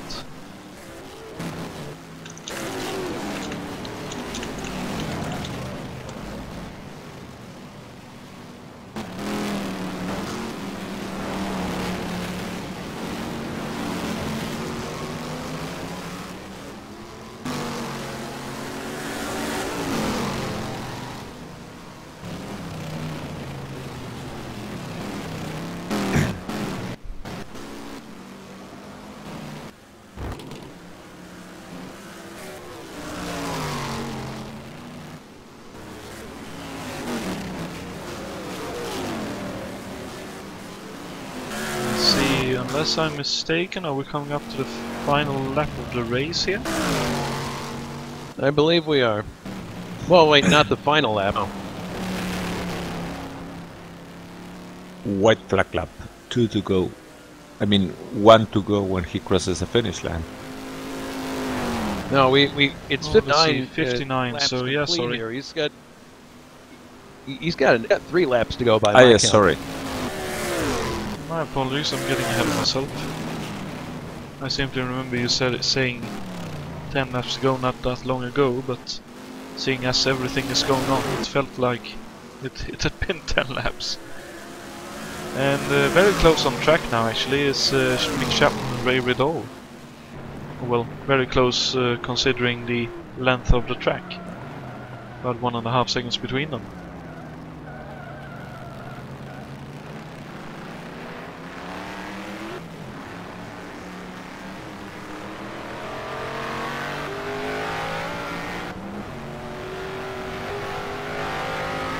If I were Pascal, I'd be really, really just taking it easy at this point.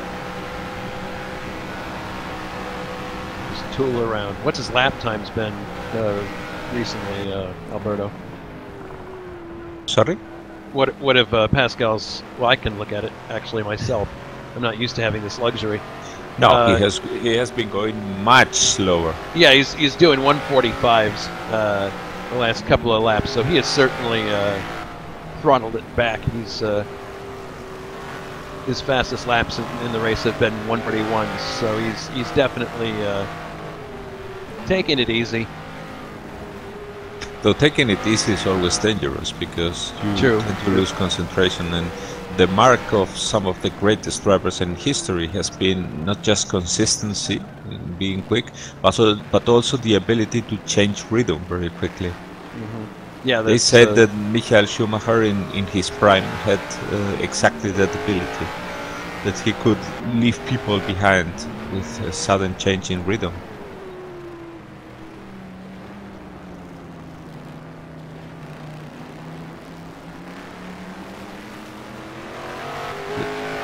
So it's 10 cars left now in the track, but it's guaranteed the top 10.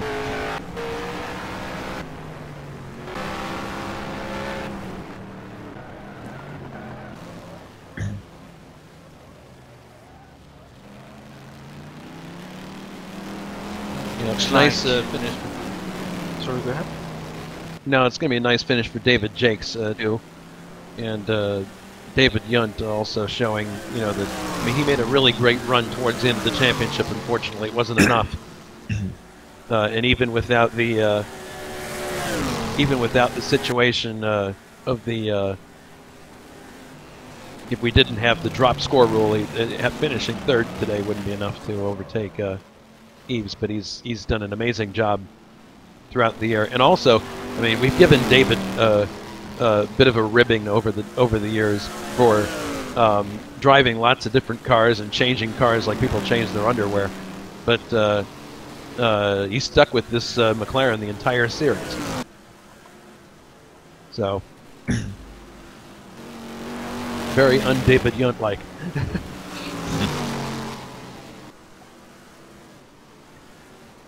Depends how you look So at it, now but Pascal is going to get the white flag.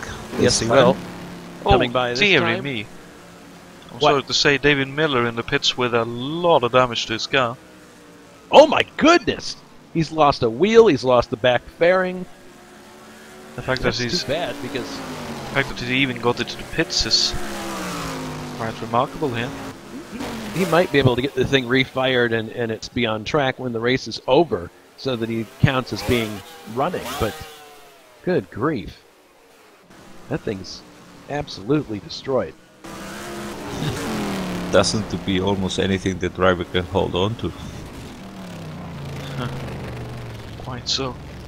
And as you say, Pascal Michelin on his final lap of the race. Doing more or less a perfect race. Yeah, he had trouble. some issues early on, but rose to the challenge, and frankly, yes, I would say this is probably one of the best drives that Pascal's had at HSO. Period. He, To celebrate his 18th birthday, by the way. today he's 18. I didn't know that. But the other race that comes to mind of his that was really great was the race that he won with, I believe he won the 1,000 kilometer Kyalami that we did a couple of years back. That was with Raul Ureb as his co-driver. But this is going to be a solo win as he comes off the final corner now, swings a bit wide. No real need to hurry. No, indeed. So happy birthday to Pascal Quite a birthday Michelin, present. picking up the win here tonight. Final time of the race, 1 hour 47 minutes and 46 seconds. And it's certainly also quite indicating of a maturing as a person, now 18, he's grown up, an adult, and maturing as a driver. Great drive. Fantastic. Indeed. And here comes David Yates to get second place here tonight, Mm-hmm. with a very nice drive with his Auto Coast. And let's see, quite a David Yunt is still in the backstretch, but he's coming home for third place in the Tony A to Z car.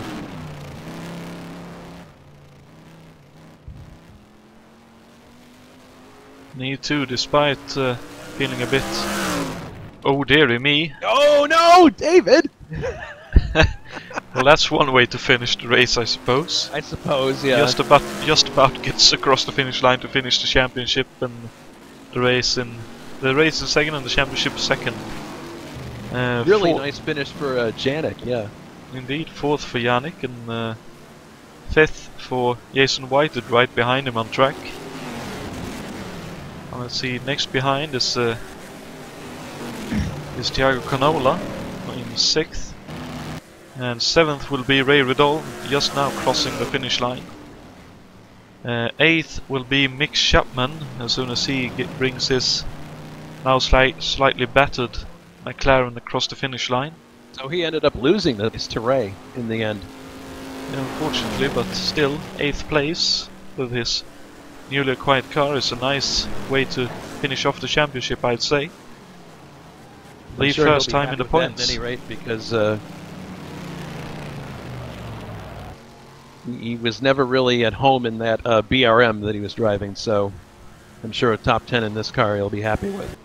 Indeed, and 9th for Michael Drexler, and 10th, just about not being able to finish the race, Dave Miller in the number 39 McLaren M6B.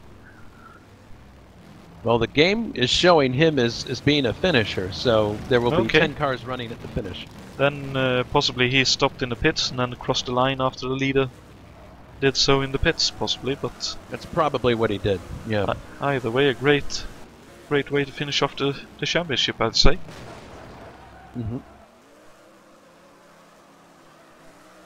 Yeah, great championship cars, and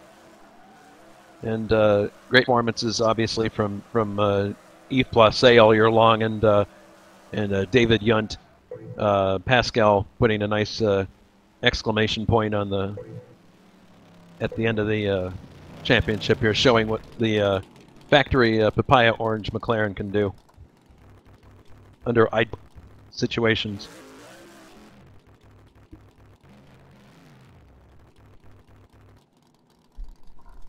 All right, so we've got Pascal in the green room. Shall we bring him in? Sure thing. User was moved to your channel. Good evening, Pascal, and congratulations on your win. Hello, thank you very much, Jonathan. And on your birthday. Yeah, it's quite a day present. Ja, the champagne tastes twice as good now. Wollen wir singen zum Geburtstag viel Glück? Don't do that. A bit kindergarten-like, no? Yes, You kind did, of, yes. you did instead a very mature drive and a very mature win.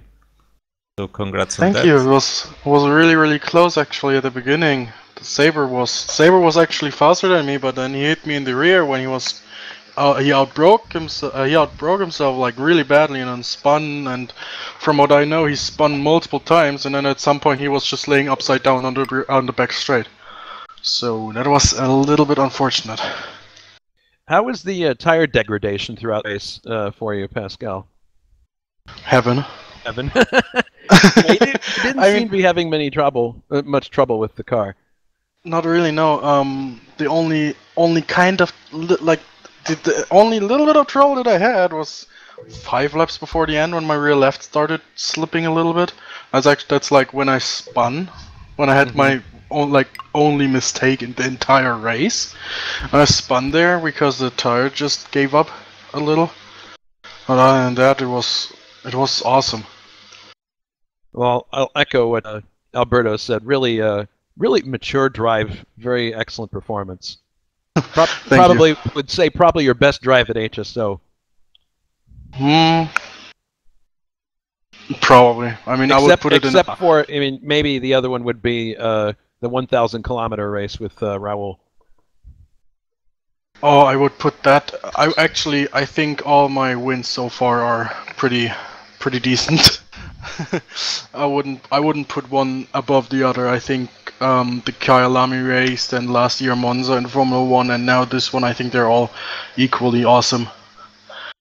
But this one today, I think I would put a little bit higher because it's on that special day, on my That's birthday. true.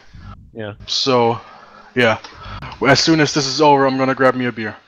Good job. Thank you very much. Yeah. Take care. Cheers. You do not And again, appear to have anybody congratulations. Thank you. Goodbye then. See you next time. Okay. User left your channel.